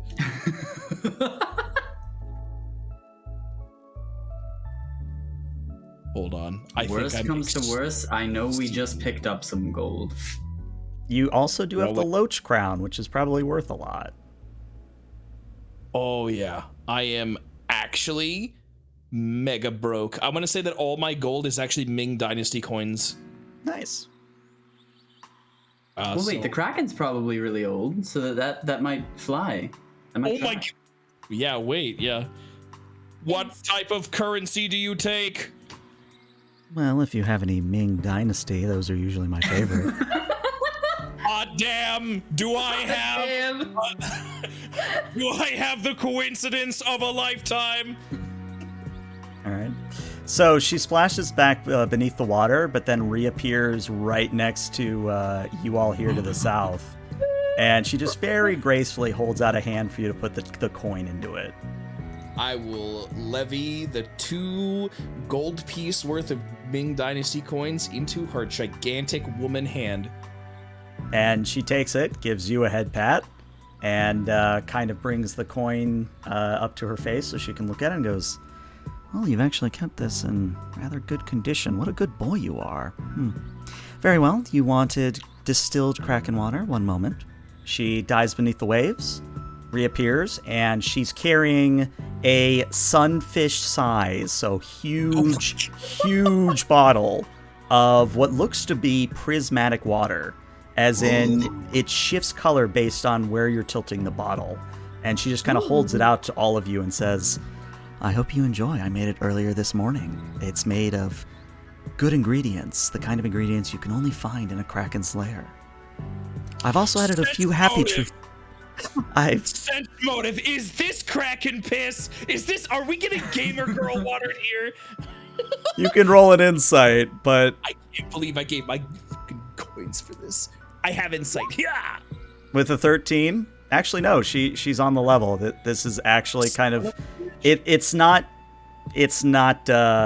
pee. It's just one of those natural things where like in real life, if you know how clams work, you know how they kind of filter the water as it washes over them. It's kind of one of those same things where the Kraken's body just naturally purifies the water around it. So this is legit. This, she's not trying to trick you. She's not trying to, give you something that's This is good stuff. No, I mean, like, I get that, and I understand that, and I get that her body, like, filters the water, but, like, there's still a way it's gotta filter that water, gamer. You're running over its body. It's upset. Yeah, I bet. I'm gonna live the reality that I want to live. I'm just gonna shamefully put my rod away. Why? Right. Don't associate with me, you pissmonger. Hey man, these are in my thoughts. You don't know what I think. Thank you, ma'am, for the drink. Well, you're quite welcome. And if you need me more, I'll be here. So, do you just hang out here? Well, yes, this is my home and place of business, so yes. Do you get many customers? What's your name? My name is Ursula. It's a pleasure to meet you. Ursula. Oh, okay. I will Update the sheet to not say La Poisson. I don't know what the Oh, fish. La Poisson. She was my grandmother, actually. Oh. Oh. Yeah, history gamers. Oh, question. Yes. Would you happen to have any tips for catching Leviathan eggs? Well, how large of an egg do you need? Do you need something about her size, pointing at Fern? Or do you need something more his size, pointing at Redgar? The bigger the better. Well, it's actually why I gave you such a large bottle. You see, if you treat your meat with the distilled water, the aroma will attract the Leviathan to leave an egg as a present. Oh. Which, I'm gonna so that shoot doesn't my sound meat. weird. You know how in Avatar, if you've watched Avatar, you know how like there's that gag that every time you scare an owl, what is it, a duck bear or platypus bear? Yeah. That's what it's called, platypus bear, where it There's always an just egg, kind of yeah. craps out an egg when you scare it. Kind of that same thing. Okay. Alright, we can do that. So we have to scare the Leviathan? Yeah. No, So that would that be it- the easiest way, but you would have to get the Leviathan's attention first. Now, how you find a Leviathan, that I can't help you with. I think we've got some ideas. I've got some ideas. All right. You've been a wonderful help, and I think I might be coming back here if this is a very nice, bait solvent. Oh, aren't you just precious? And she gives you the head pat, so that everybody in the group's gotten a head pat. Yeah. And Ursula Mommy? just sort of smiles and giggles to herself, and then goes back underneath the water. Mollusk. Sorry. I'll look to everyone and give a big thumbs up and be like, mission success, part 1 complete. Alright, well, let's keep heading on our way then. Yeah. And perhaps we can drop off the water. Yeah, I'll set it up Well, we just need like the the water, don't sunfish. we? And Well, we only need Gigantic. some of it. yeah. Sure. Rather than fill up my carrying water around skin the with it. Yeah. Redgar-sized jug. Yeah. Put it on my back. Let's get it on over to back to the Kitchen. Frost Wolf. Or what was it? Frost Wolf? Is that right? Frostwolf, you had it. Yeah, let's get back to Frost Wolf. Take the big portion there, and then we got a water skin. And if you guys each have like a water skin or something, maybe we can fill up a couple of stuff for it here. Maybe your bucket, Saric, however you want to do it. Uh-huh. All right. I don't drink, so what do I need that water skin for? Nothing, apparently. All right, so what we're That's going to just do... a part of the adventure, kid. What we're going to do is we're going to take a 5 to 10 minute break here for everybody to get up, use the restroom, fill their water, etc. So we'll be back in about 5 to 10 minutes, everybody. Stick around.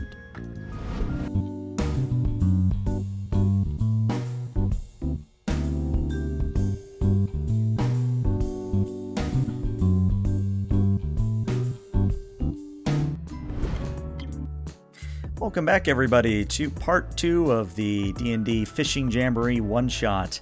If you're just tuning in, the intrepid players on their quest to help the royal baker of Glittersnap bake a cake, they have been on the search for 3 very crucial ingredients.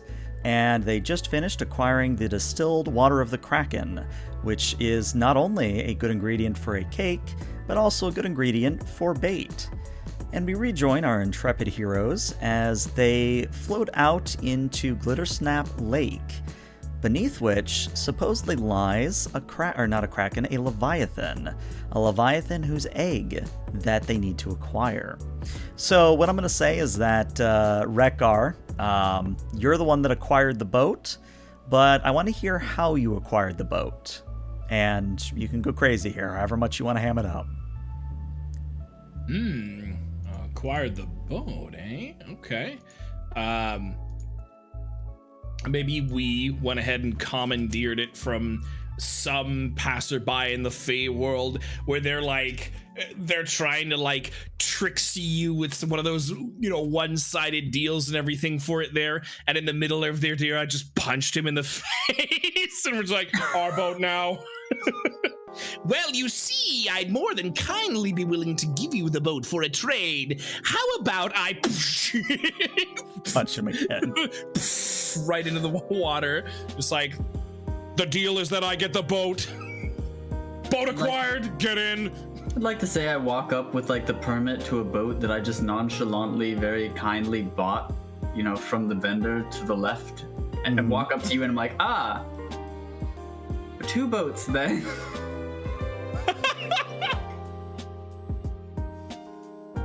Oh. Hi there, actually, OS. Hi. So yeah, I guess you guys are out on the lake in 2 boats, it sounds like. Let's do this then. So we'll put Rekgar in 1 boat, Domini in 1, and then Fern, you can just fly between whichever ones you want to be on, I guess. But yeah. You guys are out on the lake. It's a very tranquil afternoon. There's a few people that are currently out and about doing a little bit of fishing of their own. Some are sailing, some are just playing in the water. But in general, it's very peaceful.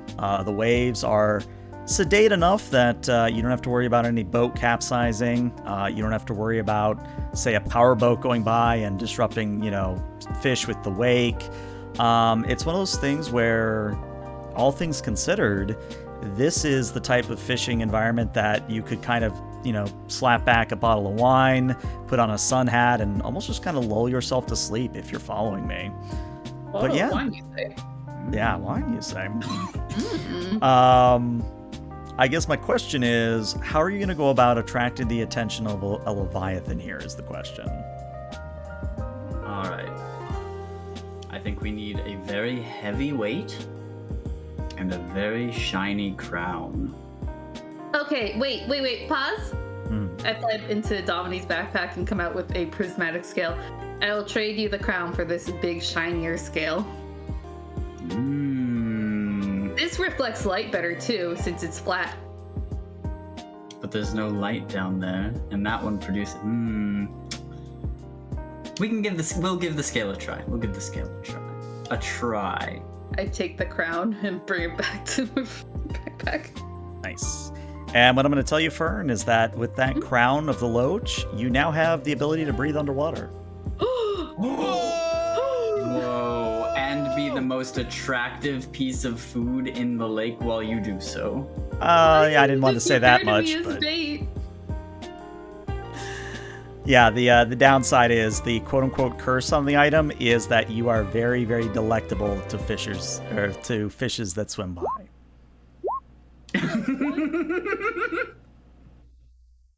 Oh, Armor proficiency. That's a cursed item. Yep. But yeah, Domini, since you are going to go for the prismatic scale here, let me see. What do we want to make this roll? Because I don't think it's going to be an athletics here. I think this is a different kind of fishing challenge. Why don't we call this let's call this a survival here, and you would still have advantage because it is technically a fishing tackle skill check. All right, so would you like me to make that roll? Yeah, go ahead with survival. With a 22, that is more than sufficient. That you cast your line into the water, you wait maybe 5-10 minutes, and you're starting to wonder if anything's biting when you feel a small tug on your line, and you maybe sit up a little bit straighter, and then there's another tug a little bit more forceful. And then, similar to what happened with the Kraken, or similar to what happened with the Loach, suddenly you are straining to keep yourself from tipping over your boat, and you yourself going into the water. So once again, we're going to end the ambience music and go straight into the probably too loud combat music. But yeah, we are now again in a skill check style narration. What do you want to do to help get that Leviathan, or whatever is on the other end of the line, up to the surface. How heavy are these tugs?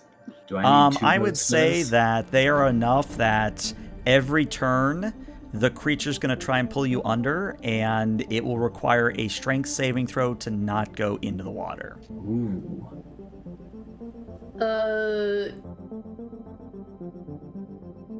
Are we all taking our turn at the same time? Yeah, all three of you can go at once, and then when you're done, the Leviathan or whatever it is will act.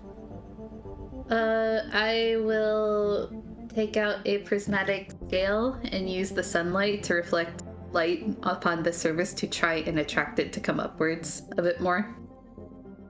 That's a good idea. I like it. I just got to figure out what to make that check-wise. Why don't we call it a... How's your performance? I think that is your power stat, is it not? Yes. I do have a decent performance, even though mommy, but... The 13. All right, what I'm going to say is that, Domini, you will be able to add +2 to your strength saving throw, thanks to Beautiful. the creature on the other end coming a little bit closer to the surface, not tugging as hard. Rekgar, what would you like to do to help this endeavor? Can I ask Rekgar for a little bit of guided assistance? All right. What's up, buddy? What do you need?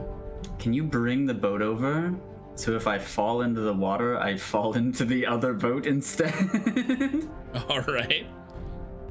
Just say, Rekgar, pull the boat around. She's a tuggin'. All right. So, I will- Rekgar, I need you to make a... Let's call this a... Drive check? Yeah, that's what I'm saying. We got to translate drive into D&D Vehicle terms. proficiency is an actual thing in D&D. Oh. Let's There let's is a vehicle proficiency. Give me 1 sec. There Is is actually. Yeah, it's Wait a second. it's weird. Let me try and find it. I was gonna say I if you think- can find it. But what I'm thinking is probably an acrobatics because that's dexterity based. Okay, yes, 5e mountain vehicles. Boop, boop, boop, boop, boop. Proficiency bonus. It doesn't say anything about what kind of stat it's based off of. Yeah, but that's the thing. There is vehicle proficiency. Yeah, let's call it an acrobatics. It's not your best stat, Okay. but it is still a good stat. Oh, acrobatics. Ooh. That's a... Well, that's trying to be dexterous, so. Could I just do a pure strength or like an endurance? Like a con? This isn't, at least in my mind, this isn't so much you powerfully or forcefully getting the boat in position. This is you trying to get the boat quickly into position, if you see where I'm at. I see. Well, doesn't matter. Roll good. Doesn't matter. Yeah, you got a 20. So what I'm going to say then is, yeah, Rekgar, you get the other boat along to the other side of Domini. And now, Domini, you have a +4 on your strength saving throw. But Domini yourself, what is it you wish to do for your turn? All right. So I want to make sure I've got a good hold on this. I want to, seat myself down real good in the boat. And Rekgar, you're on the other boat, right? I really don't get why we have two boats, but yes, that's right. We got two boats, baby. It just makes us harder with two boats. So I'm gonna try and maneuver around my rod, obviously, because it's gonna be jutting back and forth to the light on the water, and just lean back and really pull on it. Try and reel it in. All right. Well, that's going to be an athletics with advantage for you. All right. Oh, very nice. A 22. So, I have good news and bad news. The good news is that with that level of success, and based on the previous actions, you do pull whatever it is to the surface, but it's not quite what you were expecting. You were expecting, a leviathan, big lizard, big snake, something impressive. But what you pull up is a small, tiny little dinosaur, still bigger than all of you, but it is gray in color. It has instead of a little frill along its back, it kind of has glowing energy that is in the shape of a frill. And it's even spitting out as it comes up. It spits out your line and starts breathing prismatic fire. And now is when we go into actual initiative order. Who's a good boy? So, Cute. the way we do initiative is select your token and then hit the initiative button on your sheet, and it will automatically add you to the turn order. Oh. And yes, his name is Smallzilla. I know. No, that's adorable. I love it.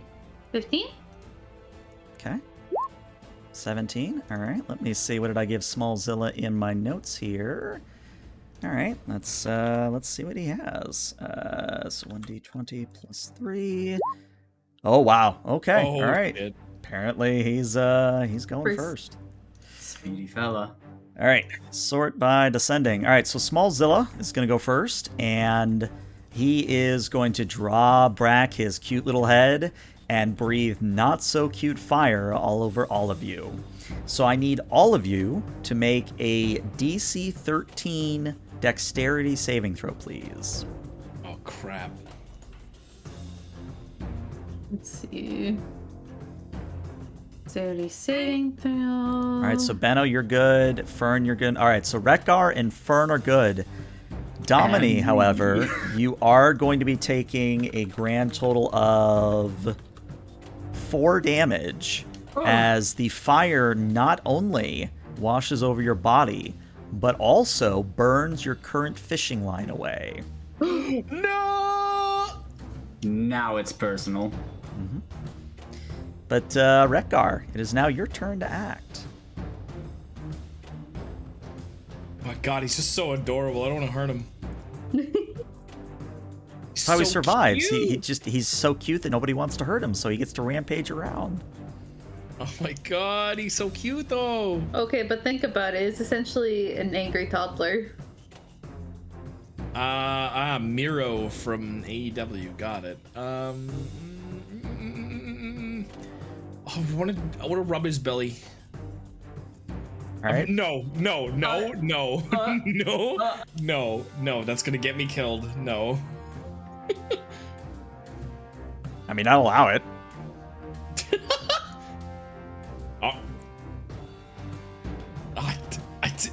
I'm a killing machine, but he's so, man, he's so cute though. Maybe yes, that's I'd what like it to- is that maybe Retgar is short-circuiting because of how cute Smallzilla is. Adorability off of predicted parameters. Harm functions denied to me. Attempting something else. I will row up towards him and see if I can just give his belly scritches. I Animal don't know what the handling, hell can I. please. Oh no, that's a dog water. Can I give him advantage because I'm trained in animal handling and direct how to scratch? I'll let it happen. Go for it. Hell yeah, let's go. All right. Oh go yeah, for because it. you're next. Okay, got it. Let's go. All right. mean- Well, Okay, that's good. What's a good thing that you so what I'm going to say is, Fern, giving him advantage will take your turn this round, but as we just saw, if you don't give him that advantage, that's a natural 1. So, Yeah, that's fine. yeah. So, Fern, as you shout advice to Retgar, you just very carefully come up to the side of Smallzilla. You reach out and you start to almost scratch at one spot, but Fern yells at you to go a little bit higher up, and then you just move your gauntlet a little bit higher up, and you kind of give one of those test scratches that you would give to like a new dog or a new cat that, you're just trying to be friendly kind of a thing. And what I'm going to say is that you will deal 1d6 damage, but this is emotional damage. This isn't like physical damage. Oh, I see. Okay. Yeah, one of the things that I do in my D&D games, at least as of late, is HP isn't just about actual injuries, it's about the mental state of the creature. The will to fight. Exactly. Oh, I'm depleting his will to fight. All right, 1d6. Here we go. Is there any And- stat that I add to Yeah, that? that's what I was going to say. Your charisma's negative, though. Why don't you do 1d6 plus 1? I think that's probably fair. Okay. All right. That's a 3. Three damage to Smallzilla's psyche. So, you know, not super contented, not super angry, just sort of like, oh, well, this is nice. All right. Well, Fern, you gave that your was my action turn. to give advantage, so we're going to go now to Domini. All right. Well, given the direction this went, you know, my fisherman's spirit was a little dulled, but we're going to take advantage of this, and I think we will rummage for some of my favorite smelliest bait and just toss it as hard as I can above and sort of behind the lizard. Mm-hmm. To distract him. Mm-hmm. Spewing Give fire. him snacks! Spew fire, not on me, maybe. All right, go ahead and let's call this a... I don't want to keep using athletics here, but maybe... What's your nature like? Let me look. Oh, no, maybe not nature for you. Why don't you give me a survival in this instance? Survival it is. And you would have advantage on this because, again, of your fishing talent, as it were. Man, that fishing talent is coming in way handy. Ooh. All right, 22. Didn't even need it. So, what would be your normal attack? What damage would your normal attack do? Because I think you're a monk, are you not? I believe it's 1d4 plus my strength. All right, so that would be, let me see, 1d4 plus 4 psychic damage, or psyche damage to Smallzilla.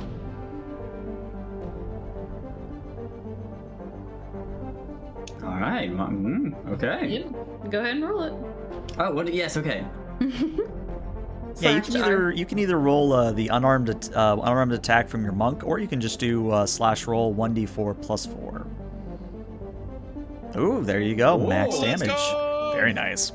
So, what I'm going to say then is, as you get your best bait out, you redo the line on your fishing pole, you hook up the bait to the line, and you cast it over Smallzilla's head.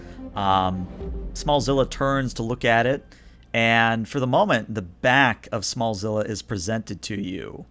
However, on Smallzilla's turn, it's not going to breathe fire, but its tail is swishing back and forth.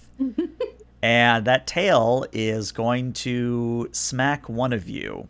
So I'm going to do the diplomatic thing here because I now have plus 20 thanks to chat. Oh, I'm going to God. roll a d3. Rekgar, you're 1. Fern, you're 2. Domini, you're 3. Our lucky winner apparently is Fern. So Fern, what is your AC like?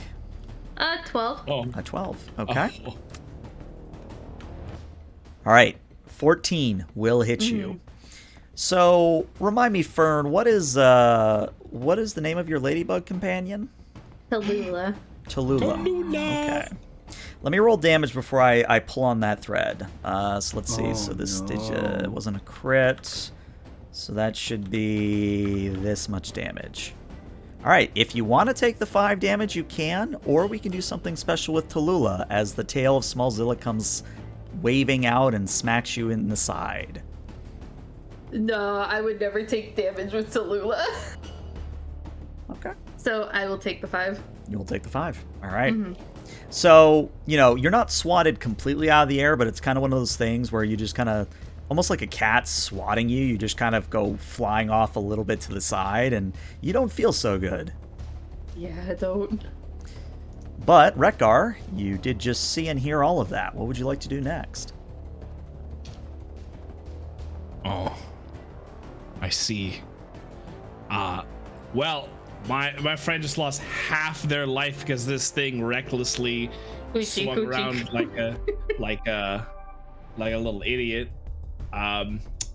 We could have me just to be like, harmful functions re-engage. Annihilator mode activated. I have a very Range out and just very important question is, what does the standard attack look like from Rekgar? Very devastating. I have a war axe that is reskinned as a rusted, what is it called? Anchor. Thank you. So it would be very, very scary. All right. Well, if you want to hit with that anchor, let's see what happens. Standard attack would be 1d12 plus 3 slashing damage. It's a great axe, my bad. Love it, love it. Well, let's see what you roll on your attack first. But he's cute. But he hurt Fern. But he's cute though. He is cute. GM's note: this is why you put cute monsters in front of your players, because then they get paralyzed and don't know what to do. He's cute though. Oh my god, he's so cute though. I lift up from the boat holding my stomach and coughing up blood. I'm like, give him a pet. It's fine. Oh. Nice. Okay, I'm gonna try and pet him again. Okay. I feel bad. Give me another animal handling, if you will. Oh boy. Here we go. Here we go. Animal handling. I believe. I didn't believe hard enough. I'm sorry. Oh, So It's okay. you reach out, but unfortunately the wall of belly is no longer there. It's just the tail, and you kind of do that thing where you just like slap the tail and the tail moves away, and you try to touch the tail and it moves again, and you basically get nowhere, unfortunately. Snap. All right, Fern, it is now your turn. I would like to approach the beast and give it back scratchies on its Okay. tails. Animal handling from you, if you would be so kind. Why not? 19. Oh, let's go. Very nice. All right, so what is your normal attack like, Fern? How much damage would it do normally? So you see I'm a druid, so let me think about that. We could say that this could be your best spell, if you wanted to flavor it that way. Let's see. Actually, wait a second. Let me look at your character sheet. Don't you have... Hold on. I do. I have know a- you have this spell. Hold on. You do have a spell. It's your look at your first spell. Yeah.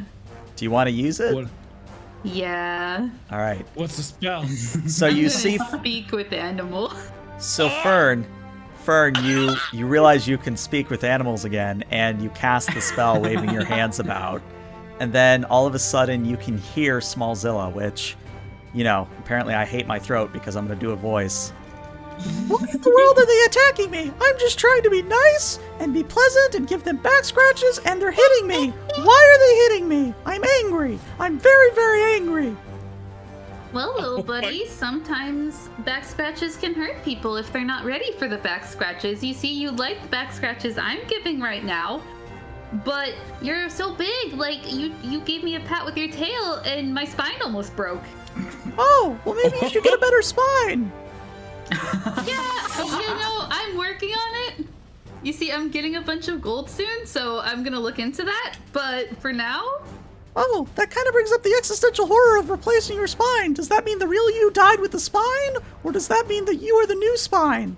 It's kind of scary when you think about it. I'm kind of like a go with the flow kind of thing, so I live more in the moment. So we'll come to that when it comes time. Okay. And yeah, go ahead and roll me 1d6 plus 4. Oh my god. Why are they attacking me? No one attacked you. I literally I gave you belly rubs. There you go. 9. Well, Love buddy, it. are you kind of hungry? Would you like a fish? What kind of fish? What kind of fish do you want? A loach? Oh! Oh, we are short one loach. No, we're not. We gave we it to still the have dragon, one. didn't we? No, we we didn't, gave the baby. Ming Dynasty coin to the... I gave my Ming Dynasty worthless coins to the Kraken. Well, you're Oh. just in luck. Dominique. So, Pull out this the is fish. this is when I put the stuff on it, right? And then give it to My No, my mouth is agape as I noticed that the entire time what it looked like to me and Dom is that just Fern's just making like fucking Banjo Kazooie sounds. I can't believe it. She's lost her mind. So I'm supposed to surprise it though, right? To get it to poop out the egg? No, we have the juice. Right. So I have The to put juice. that on the fish, right? Yeah. Yeah, put it on so the fish. I'm a marinate the loach very quickly in the juice. All right, Smallzilla. Well, guess what? I just so happen to have a loach. You do? That is Yeah. amazing. I know, that's crazy. Here, give me 1 second. My friend is getting your loach ready. All right. So, Domini, on your turn, probably one of the most important rolls you'll make of the night, if you haven't already gotten that said to you a few times. I need you to give me a... Cooking implements Yeah, I was check. going to say, I got to figure out what the hell is cooking. Give me a survival here, please. Alright, give me a sec. We're warming up my clicker. My clicker is my roller. Here we go. 23 is more than sufficient. That's so good. So, how would you like to describe what happens with Smallzilla? Because technically, you deplete its HP. So, what happens when you feed Smallzilla in a the nice fish? way. That's what I'm gonna do. What I'm gonna do here. I've got my big monk muscles. You know, I'm a fisherman. I really go at it with the marinade. I tenderize the meat, and I just get the fish nice and ready. You know, I get out my fillet knife and just kind of cut it up a little bit. It doesn't need it, you know, it's just gonna gobble it down in one do, but I've got to really finesse it just for my own personal sake. And I kind of hold it up and wiggle it, you know, nice and filleted out like that. And I jump up and I throw it at him, you know, like a nice spin on it. Also, Fern, I see what you did there. No, I just turned on the ambience music again. But no, it just started with like a bum, da-da-dum, da-dum, da-dum. And he's like, I'm gonna just like, I'm a big rippling man, and I'm marinating. I'm eating the meat. Yep, I sure did. Right as it happened. Alright, continue, I'm sorry. No, that's Yes, great. it's I love nice it. and filleted and tender, and I just kind of fling it almost like a side thrown frisbee, and I'm like, here you go, just for Almost, you. what are those special chefs calls at Japanese restaurants? Hibachi chef, where they do the thing where Yeah. they flip it into your mouth. Yeah. So you do Yes. that, and Smallzilla catches it and goes, "Oh, you know, this is actually kind of tasty. Here, you can have this." And kind of reaches under his armpit and pulls out an egg and puts it on your boat, which nearly capsizes it. But Yes, you now have a boat. That's a You now have an egg on your boat. we've got His two. armpit egg. Thank you so much, Smallzilla. Of Enjoy course, your fish. I want to clear up a misconception. Where did you think the egg was supposed to come from? Oh, You know what? I don't judge people on where their eggs come from. And that is why you are a nice fairy. I'm gonna put away my rod again. I will look at the egg and marvel at its massiveness. And with that, Oh my Smallzilla, still eating the fish, is just going to creep down and vanish beneath the waves. Oh, nice. Num num num. Ba ba ba ba ba ba ba. And he just heads beneath it. Thank you, Godzuki, or whatever. Godzuki. Trademarkless giant dinosaur that also has spines that glow and breathes atomic breath. Sorry, prismatic breath. Legally distinct breath. Ooh. At last, another victory and a check mark upon our list. I'll pull out our little list. My hand will switch from being a gauntlet into a quill and pen, and I will slowly move the pen over and dip it violently in the small cup of ink that's also coming out of my arm, splishing the ink around everywhere, and then just go in there and put a big check mark on our second item, and then switch my hand back to a regular hand. Roll me a sleight of hand check. What? All right, I'll roll a sleight of hand. Yourself. I'll roll a sleight of hand check for my flavor. That's Your fine. handwriting is. I'm guessing That's sleight of fine. hand. That's fine.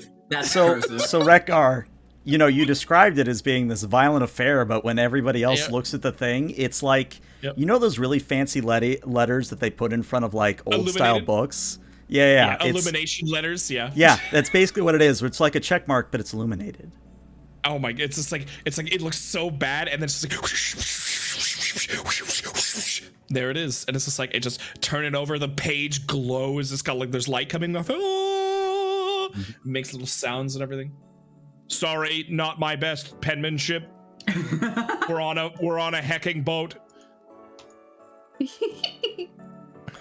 All right, one to go. Lava, fish. Oh, wow. We had literally a thing of nuclear energy in front of us that probably could have been really helpful with various high heated situations. Slap myself on the hand that time. Well, let's turn this boat around. Yes. And sink the second boat that we have. I punch a hole in the other boat to let taste the bottom of the ocean. I was able to handle it. You should be able to handle it. That was a rental. Oh. Yo, yeah, let's clarify. Well, are you then. punching the ferry you stole from, or are you punching the rental? Let's be clear here. Which is more funny? I think the rental. Rental. Yeah. Okay, yes. Well then, you'd better get in my boat or you're going to the bottom of the ocean. I mean, maybe they won't notice.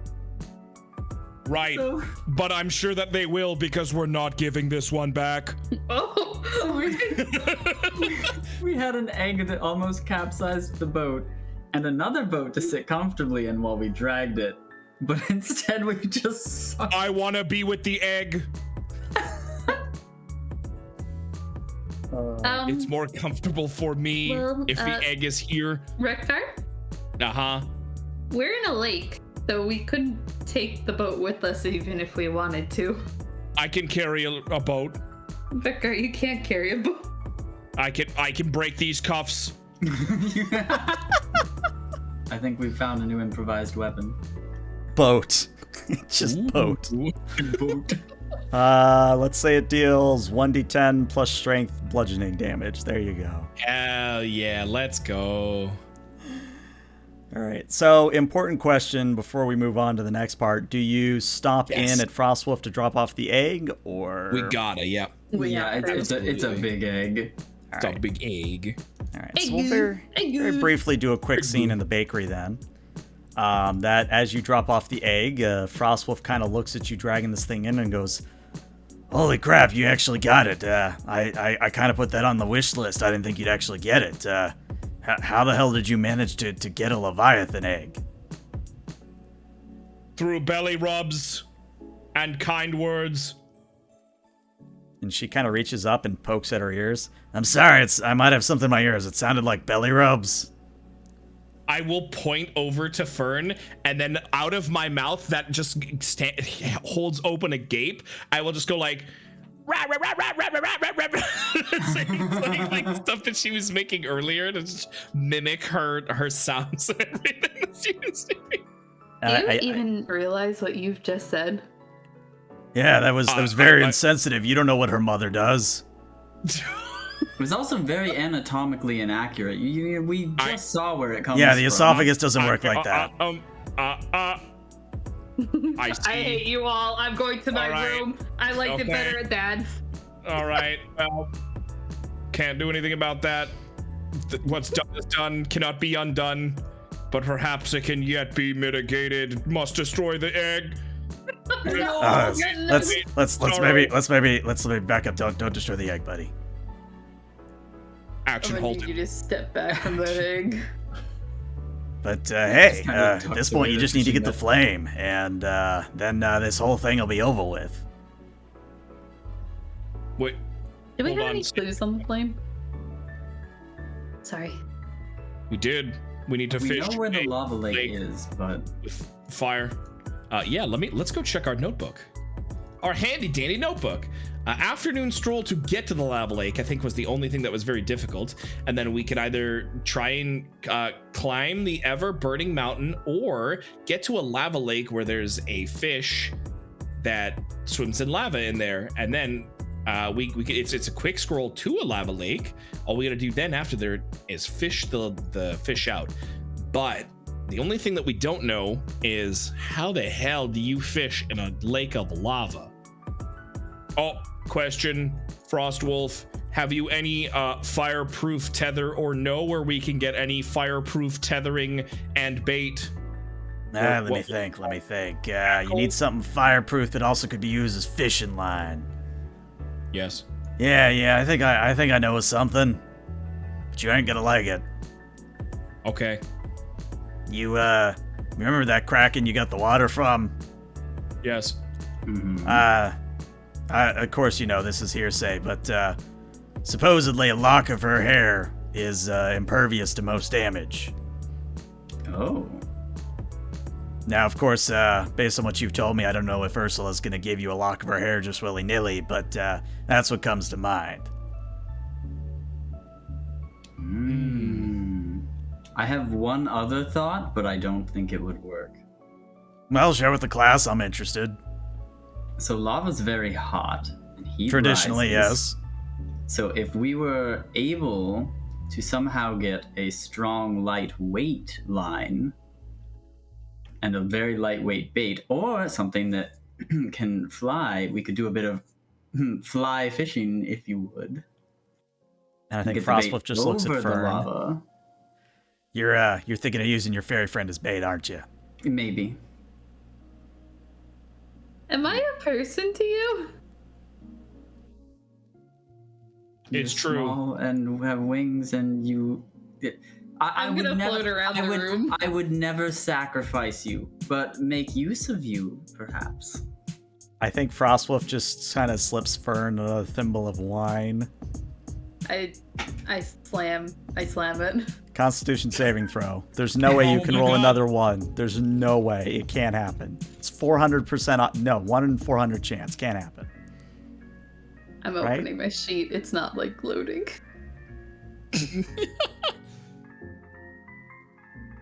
Wheeze! Quick tip for future use is that you actually don't have to close your character sheet if you double-click your I used to have name. it popped out. Oh, I was gonna say because if you double-click your name, it actually will just sort of minimize in the main Roll20 window. That's cool. Oh, yeah. Oh, wow. Yeah, it's a very nice feature. It's actually how I have so many sheets open, is I just keep half of them minimized. Constitution you can also saving just throw, you pop said? out. Yep, con Or saving throw. All right. With an 8, you're a little tipsy. I mean, you can I handle see it, that but you're a little one. tipsy. Yeah. Oh my god, the nat one was on the... I'm just gonna float around the room, like going through things. Hey, be careful with that. Okay, you've taken the royal cranberry. All right. It's in my backpack now, and I keep And looking. I think Frostwolf leans over to Domini because she views him as the adult of the party. You're gonna need to replace that cranberry at some point, and I'm not saying today, but eventually, cause yeah, that's kind of supposed to be used for tying the knot. If you get where I'm going with that. Well,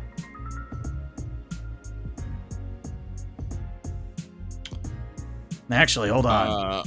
I had a crazy idea. And she whispers something I'm going to put in Discord chat because I want it to come out organically if you guys decide to go this way. This is...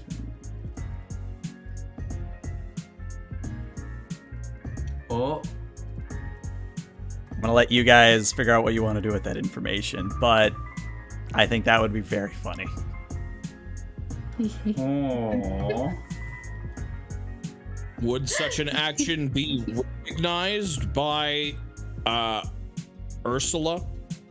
Well, see, the funny thing is that if they're Fey inclined, it doesn't matter if they're an elf or if they're a fairy or a kraken, as long as they got Fey in their name or Fey in their tablet description, yeah, they'll recognize the authority of the Royal Cranberry.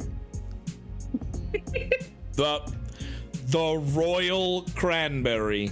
Listen, I didn't come up with the name. Trust me, I would have called it something cooler. Excuse me!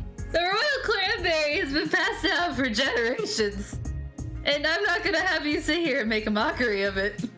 Well, I didn't mean any offense. I just thought I'd, maybe make it a little bit more colorful, like maybe the Royal Cranberry of Majesty, or maybe the Royal Cranberry of Awesomeness. Adding Well, the now you're word... just making it a mouthful. It's supposed to be short and sweet. Just like the like the cranberry. I ball. see what you're saying. I agree. You know what? Now that you've said it, I feel like an idiot. That's right. And I keep rifling through stuff. Fern, are you just Don't acquiring find wealth anything. from this place? Out of character, I'm looking for anything that's like a health potion because I am like at 3 HP. Actually, it's a good Probably point. could use a little bit of topping off. Yeah, so Yeah, you we can do guys a can short take rest here or something. a short rest. And that is basically you're going to roll your hit die, and the hit die will recover your HP. Which I think you just need to click on it, and it should automatically roll for you. All right, so 3 back for Domini. And 7 back for Fern. Very nice. Oh, You're back thank at God. full. Beautiful. We're probably not going to get another rest this. Yeah, I was this gonna say met, this is probably the last thing we'll do before an epilogue scene. So you probably want to go for the short rest. Yeah, back up to full. Very nice. I was only. All right, so after you've rested and taken a few moments of constitution in the Royal Bakery, are you headed to the lake, or are you headed to the river that leads from the lake? Because what I would tell you is that you are somewhat on a time crunch, and that the river would be closer, but the lake is still very much an option if you would prefer the lake. The river leads to the lake, right? Correct. So I guess we could walk along the river, try and get any ideas or see any inspiration. Mm-hmm. Yeah, that sounds fine. All right, I think we'll head out on our way across the river then, see what we can get. All right. So, just so that we're all on the same page, are you going to head straight there? Are you going to make a detour to a shop or maybe to the Kraken? What are you? I guess what I'm asking is, do you go directly to the river? Is the question. So there's a healthy lava river, correct? Mm-hmm. Is there a market for the fish that are there? It seems like a bit of a commodity, but it seems like something someone might try and corner. I I was say, also going to ask if we could go to if we could go to make a purchase or something. Yeah, I mean, you can go to make a purchase of something. What I would tell you is that you have a keen business sense, and you realize in that moment that if you were able to find a way to fish from lava and start selling it, you could make a lot of money really quickly. Right. I have a feeling that it's Has already nobody in else this got thing. on that? Yeah, what I would tell you is that as you ask around and, kind of, sort of look around Glitter Snap, yeah, nobody's selling the lava fish. Not because that they taste bad or anything, but just because nobody knows how to fish them up and do so in a reliable fashion.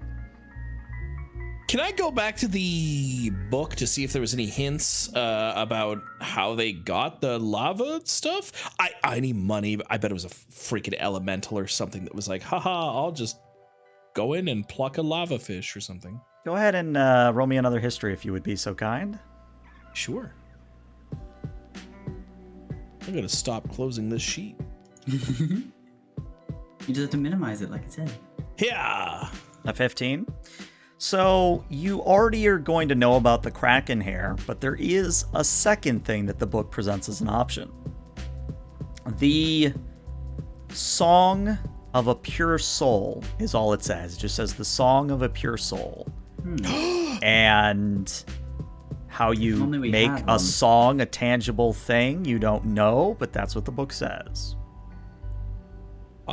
This must be some form of fey riddle. Fern, how do you make music into a physical object?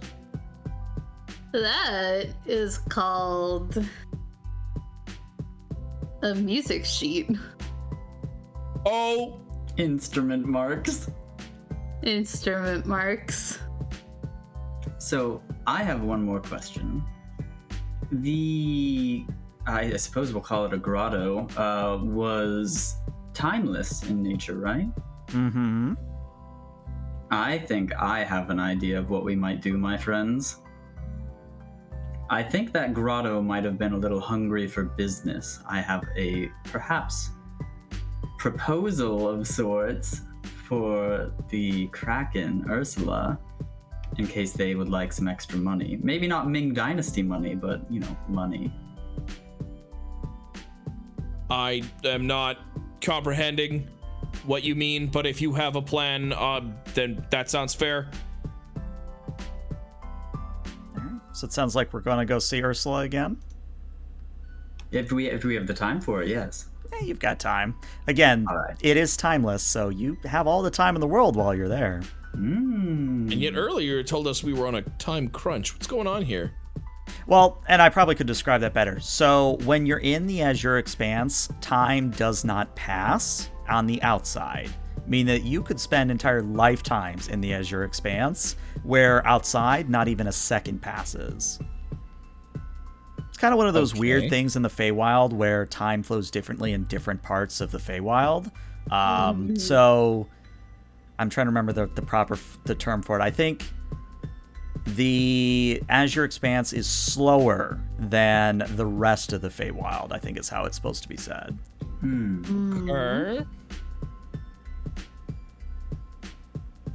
That doesn't explain the time crunch part. Oh no, It's the time fine. crunch part was because the cake needed to be baked by a certain time for the princess. I probably neglected to tell you that. There My was, bad. I think, an extra reward if we had it by the end of the day. Yeah, that's what it was. Okay. All right, well, let's get going. You wanted to go see Ursula? Let's go see Ursula. Okay, let's go see Ursula. Short jaunt later, and you're once again before a giant kraken lady. And as you come back in and get her attention, she goes, "Well, I hope you're able to use that water to your satisfaction. What can I help you with today?" So the water treated us just fine, but today I actually have a proposal. Go ahead. So I'm curious, and I don't mean this by any offense, but do you have many customers out this way? Let me think. There was a man that came by about 200 years ago that wanted some meat. I couldn't give him meat, but I did give him one of the lovely berries that I had found washed up on my shore. Oh, I see, a berry of sorts. Well, here's my question. There is a lovely business venture that I could propose to you up on the other further shores. You see, there's this elusive, beautiful fish, delicious in nature, that can't quite be caught by normal means. But if you were to aid me, I could get us both a beneficial relationship where I could catch you some fish, sell them, and bring you some gold, keep you company, give you money. Well, aren't you just the sweetest little thing? What do you need of me, then? But a lock of your hair. Persuasion check with advantage. Oh no. Okay. Nice. Nicers? Poggers?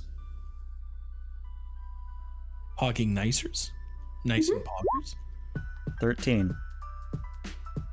Do you want to use the +5 that Bubba Lover just gave you to make that an 18? Let's go, Bubba! Absolutely, Bubba, you godsend. All right, with the 18, you will pass. Yeah. So Ursula kind of chuckles to herself and goes, "Well, how can I say no to such an interesting individual?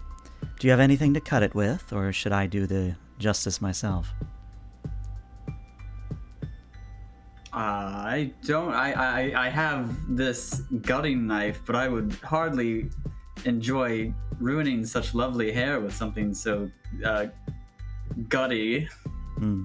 You always seem to know what to say. She winks at you, and she reaches up and almost magically just tugs at one of her bangs, and part of the hair comes away, and she hands it to you, but again, remember her size. So what she gives you is a full spool's worth of kraken hair, which as you kind of run it through your hands, it is finer than any silk that you have ever touched in your life.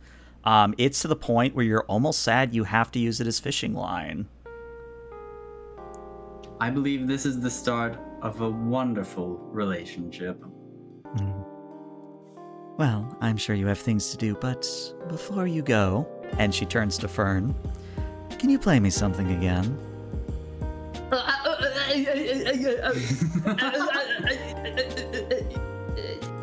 Oh I my! like this song. I like this song. I This is was one of Ah, my yes. songs. A Fern classic. We call 13. it Panic at the Disco. So I'm gonna let you make the call here, Witchy. Do you want to do the same style of song that you did before, or is this a quote-unquote more competent version of that song? I think she's in. I think it would still be stammering. Still be stammering? All right. So Ursula is going to again sort of chuckle to herself and goes, "Oh, that is delightful to the ear."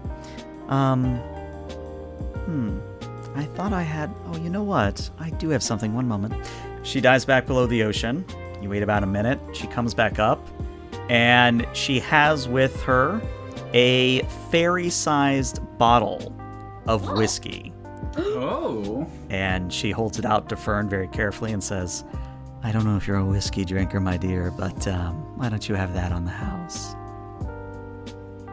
Thank you, ma'am. And I take the whiskey. Well, Oh, this will be great later. unless you have any more things to trade, Mr. Robot, I think I'll bid you all adieu. And she waits to see if Rekgar has anything, and if he doesn't, Ursula will go back beneath the waves. I will wave and say goodbye. You don't have anything in your pockets?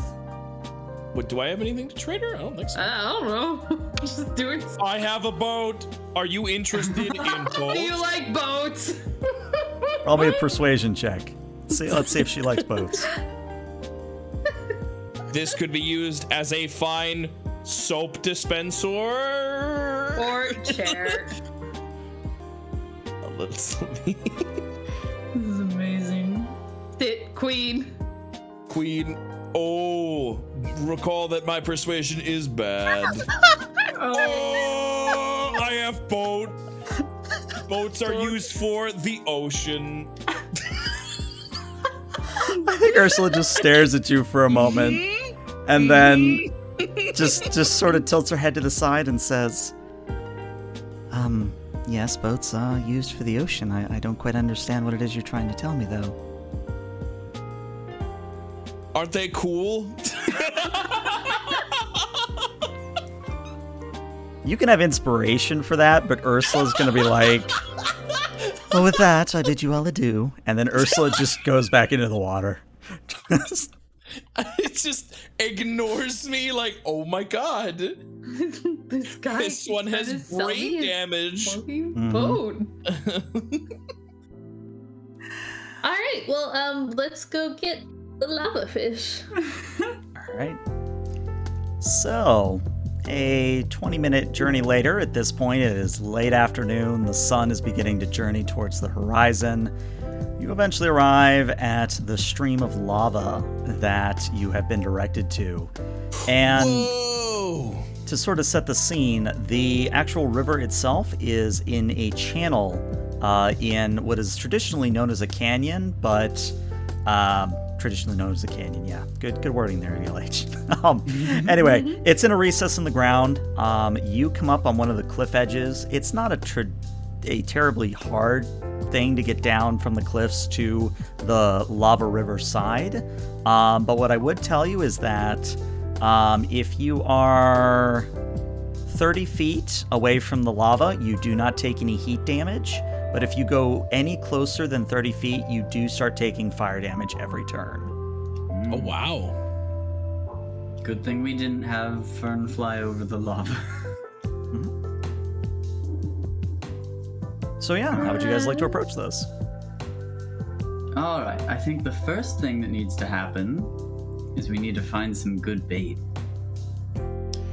Let us test how hot the water is. Can I throw my boat in there? Yeah. Rekgar, you throw the boat into the lava. It sits there for a moment, then bursts into flames, and then is consumed utterly by the flowing lava.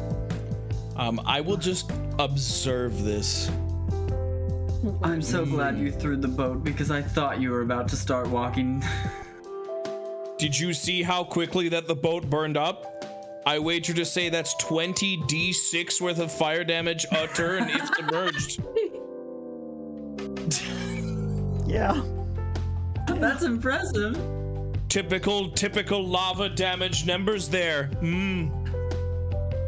Probably an unwise idea for us to get more closer than 30 feet.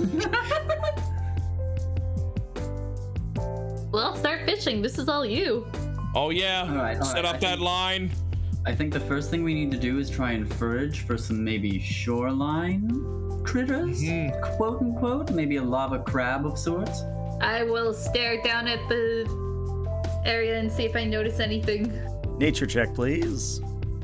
Yeah. Oh, I gotta fix it for the stream. 1 second. There we go.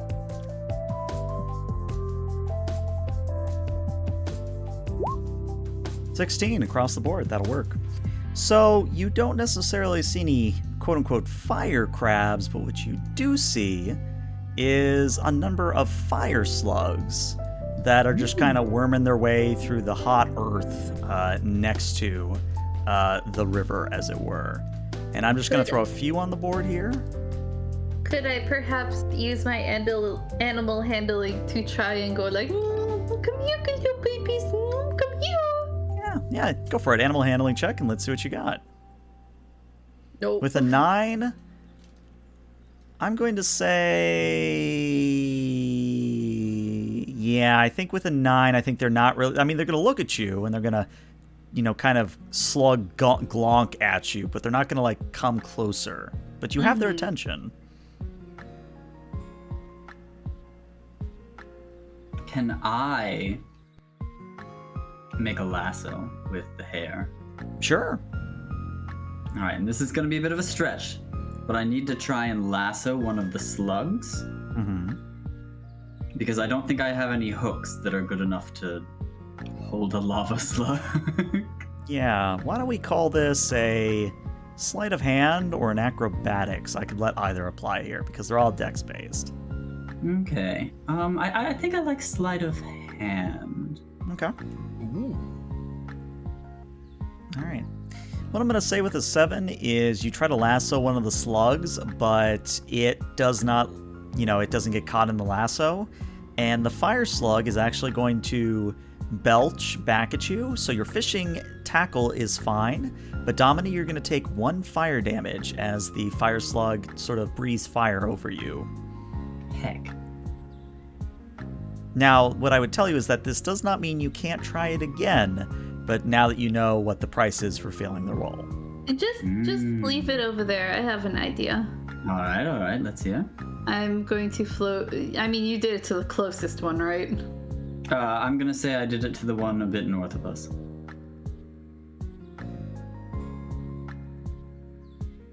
That one, yes. The one that's exactly in the ouchie zone.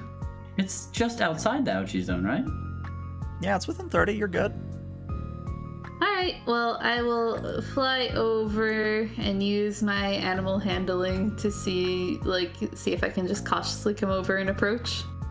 All right, let's see the animal handling. Please. 12. So, I don't think you still have speak with animals up, but the slug doesn't, skitter away when you float down to it. It just sort of looks at you and tilts its head to the side and goes, gonk. Dog. I reach into my napkin backpack and pull out a raspberry and place it down near it. And the slug will go for it. The slug will very happily come over and start chewing on the raspberry. While it's scooting over, I'm going to just lightly, baby, underhand toss the ring part over its neck. And very, very Yeah, the important. lasso. Very important distinction. Are you going to keep the tension at the neck? Are you going to do it mid-body? Mid-body. I'm just gonna aim for it to slide down it while it's scooching close. Okay. So Because just cinch it. not Yeah. gonna lie, if you had picked the closer to the head, you basically would have started choking out the slug, and it was gonna start, spewing fire everywhere. But Oh, good. that's why I asked. All right, but yeah, you, Domini, you now have a fire slug on your Kraken hair fishing line. All right. This is some wild fishing. I'm gonna whip it, snap it back. Let's do some fly lava fishing. All right. So, I need you to roll me another survival here to see how you're doing. and I'll give you advantage on this as well. Who? Domini, yeah. All right, Okay, sorry. a 17. So, you cast your line into the lava, you wait a few moments, and you get a tug. But it's not the tug you were expecting, because you don't have to make any effort as the line begins to go slack, and something massive bursts out of the river of lava. It's a fire giant, and Oh crap! it is larger than anything that you've experienced today. Bigger than the sunfish, bigger than the kraken. It is quite literally the biggest thing that you may have seen in your entire life.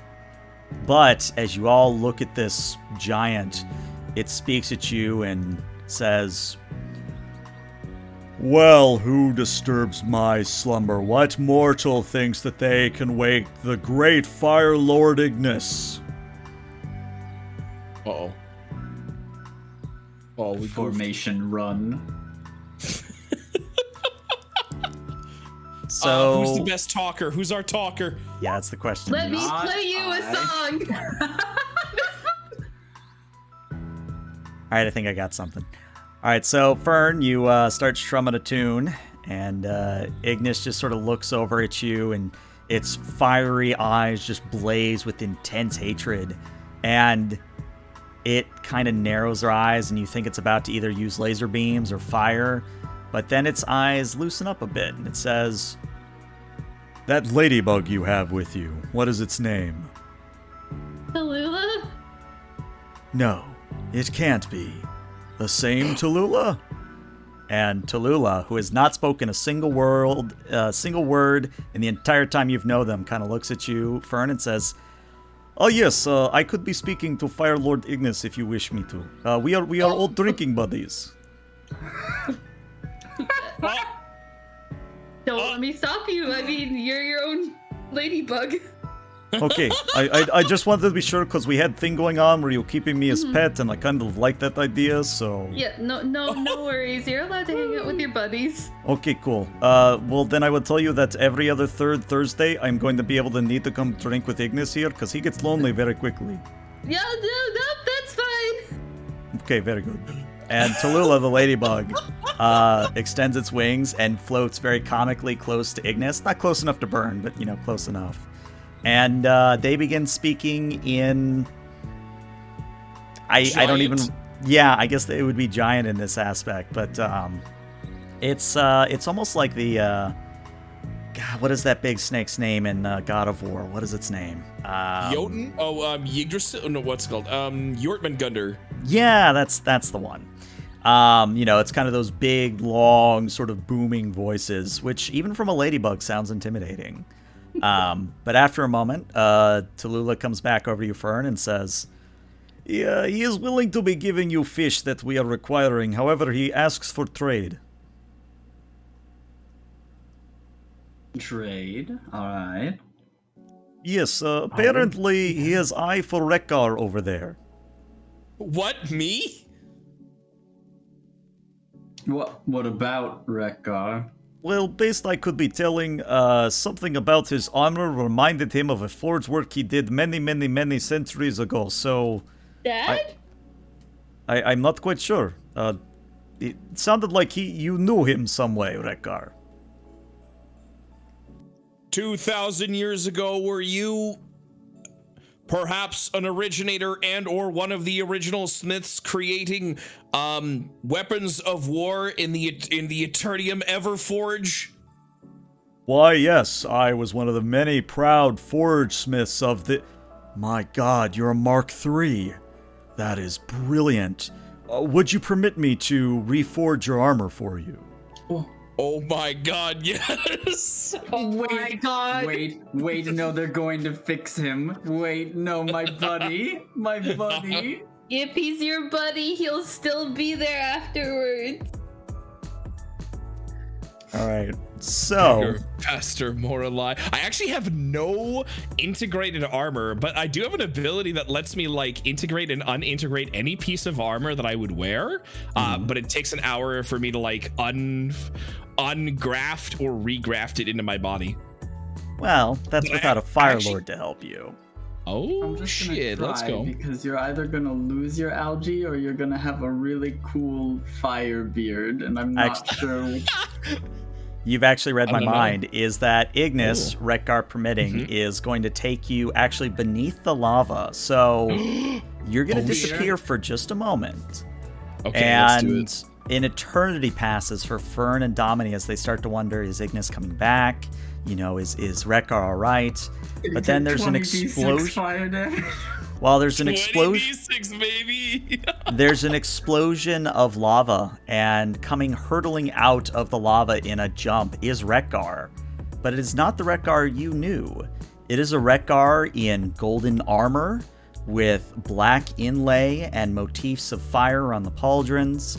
Your seaweed beard has been replaced by elemental fire, and your anchor is now a glittering formation of not just gold and other hard metals, but also of elemental fire like your beard. Oh my god, this is my hot rod skin. Yep. I have black inlays with fire themes. I literally look like hot rod mode. Oh my god. my Where's goodness. Blitzcrank? Where's that hot rod Blitzcrank? Yeah, pretty much. But I have a very important question for you, Retgar. Technically, Yeah, buddy. in that moment when you were taken offline and reforged, would Yep, you have retained I your died. memories of your friends? Ooh, that is true. Oh man. Let's go with yeah. If like because the data banks are probably, mine's already shot, so they're already having a lot of trouble. So it's probably like just trying to remember the last stuff and the most earliest things that I can. So I'm gonna go with yes, I do retain the memories. So again, yeah, you come leaping out of the lava, you land, you recognize your compatriots. What do you say? Oh, you also have a fish. There's a fish in the compartment you earlier had Fern in. A lava fish. I will open that one up. This time there's no slow cranking. It's like a immediate, like there's like a line of flames that open up and it just who's hungry for success? And I'll pull up the fish. I can now cook the fish in my chest pocket. Oh yeah, and then as the pockets open, there's this like heat and billowing smoke and everything coming out of it. Oh, that's so sick. I'm fire themed.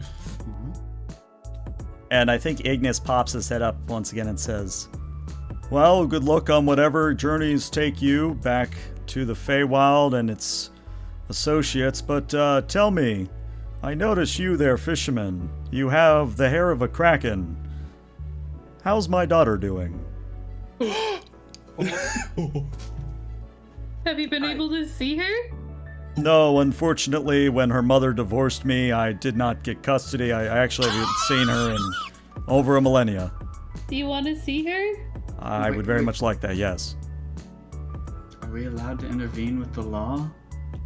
I mean, she's definitely 18 now. What if she doesn't? Law want- schmo. I mean, she could use a lot more of these fish. She told me that.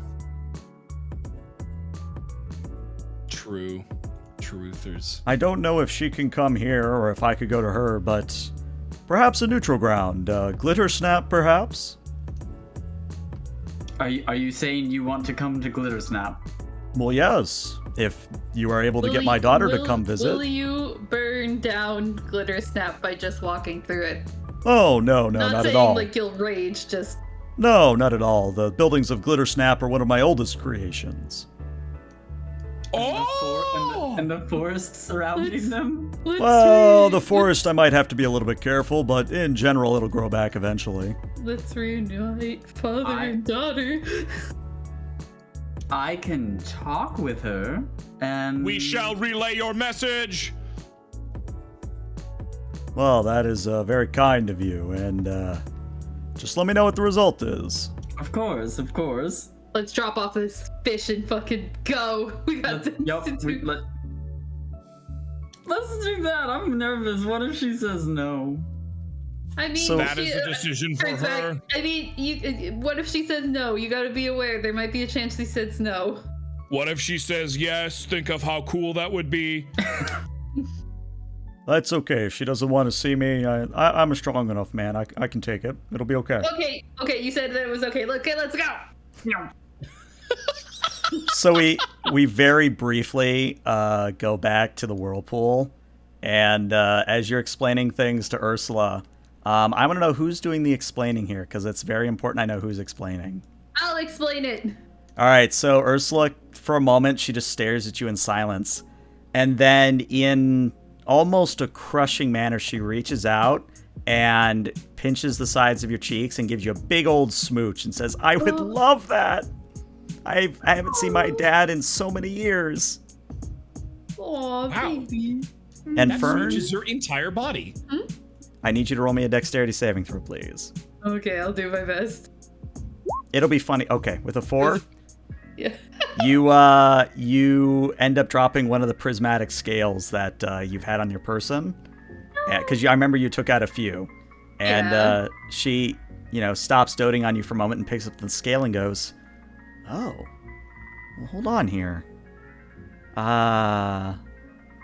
Tell me, Fern, have you ever considered being in control of your size?" I mean, that would be pretty nifty. It would be nice sometimes to be able to open a door. I think I can Or a help you. window. Yes, I think my father and we can make something for you. All right. Well, let's go see my dad. And Ursula will follow you back to Yeah. Glitter Snap. I'm a little Let's nervous. We go. just brought 2 titanic entities into a city that had no idea this was happening. Well, that's the funny thing, as we actually go back to Glitter Snap here, and let me get the right music playing, because I actually had epilogue music. So, as you return to Glitter Snap, and you begin telling the tale to Frostwolf, Frostwolf, of course, takes everything to heart. Seems a little bit concerned that you've brought Ursula and Firelord Ignis into town, but all they really care about is baking that cake with the ingredients you've gotten them. They pay you the 200 gold that you were promised, and they also throw in an extra 50 for prompt work. But Rekgar, Domini, and Fern, as you are sort of not waved, but sort of pushed out of the kitchen so Frostwolf can work, you see Ursula and Ignis working their magic on this prismatic scale.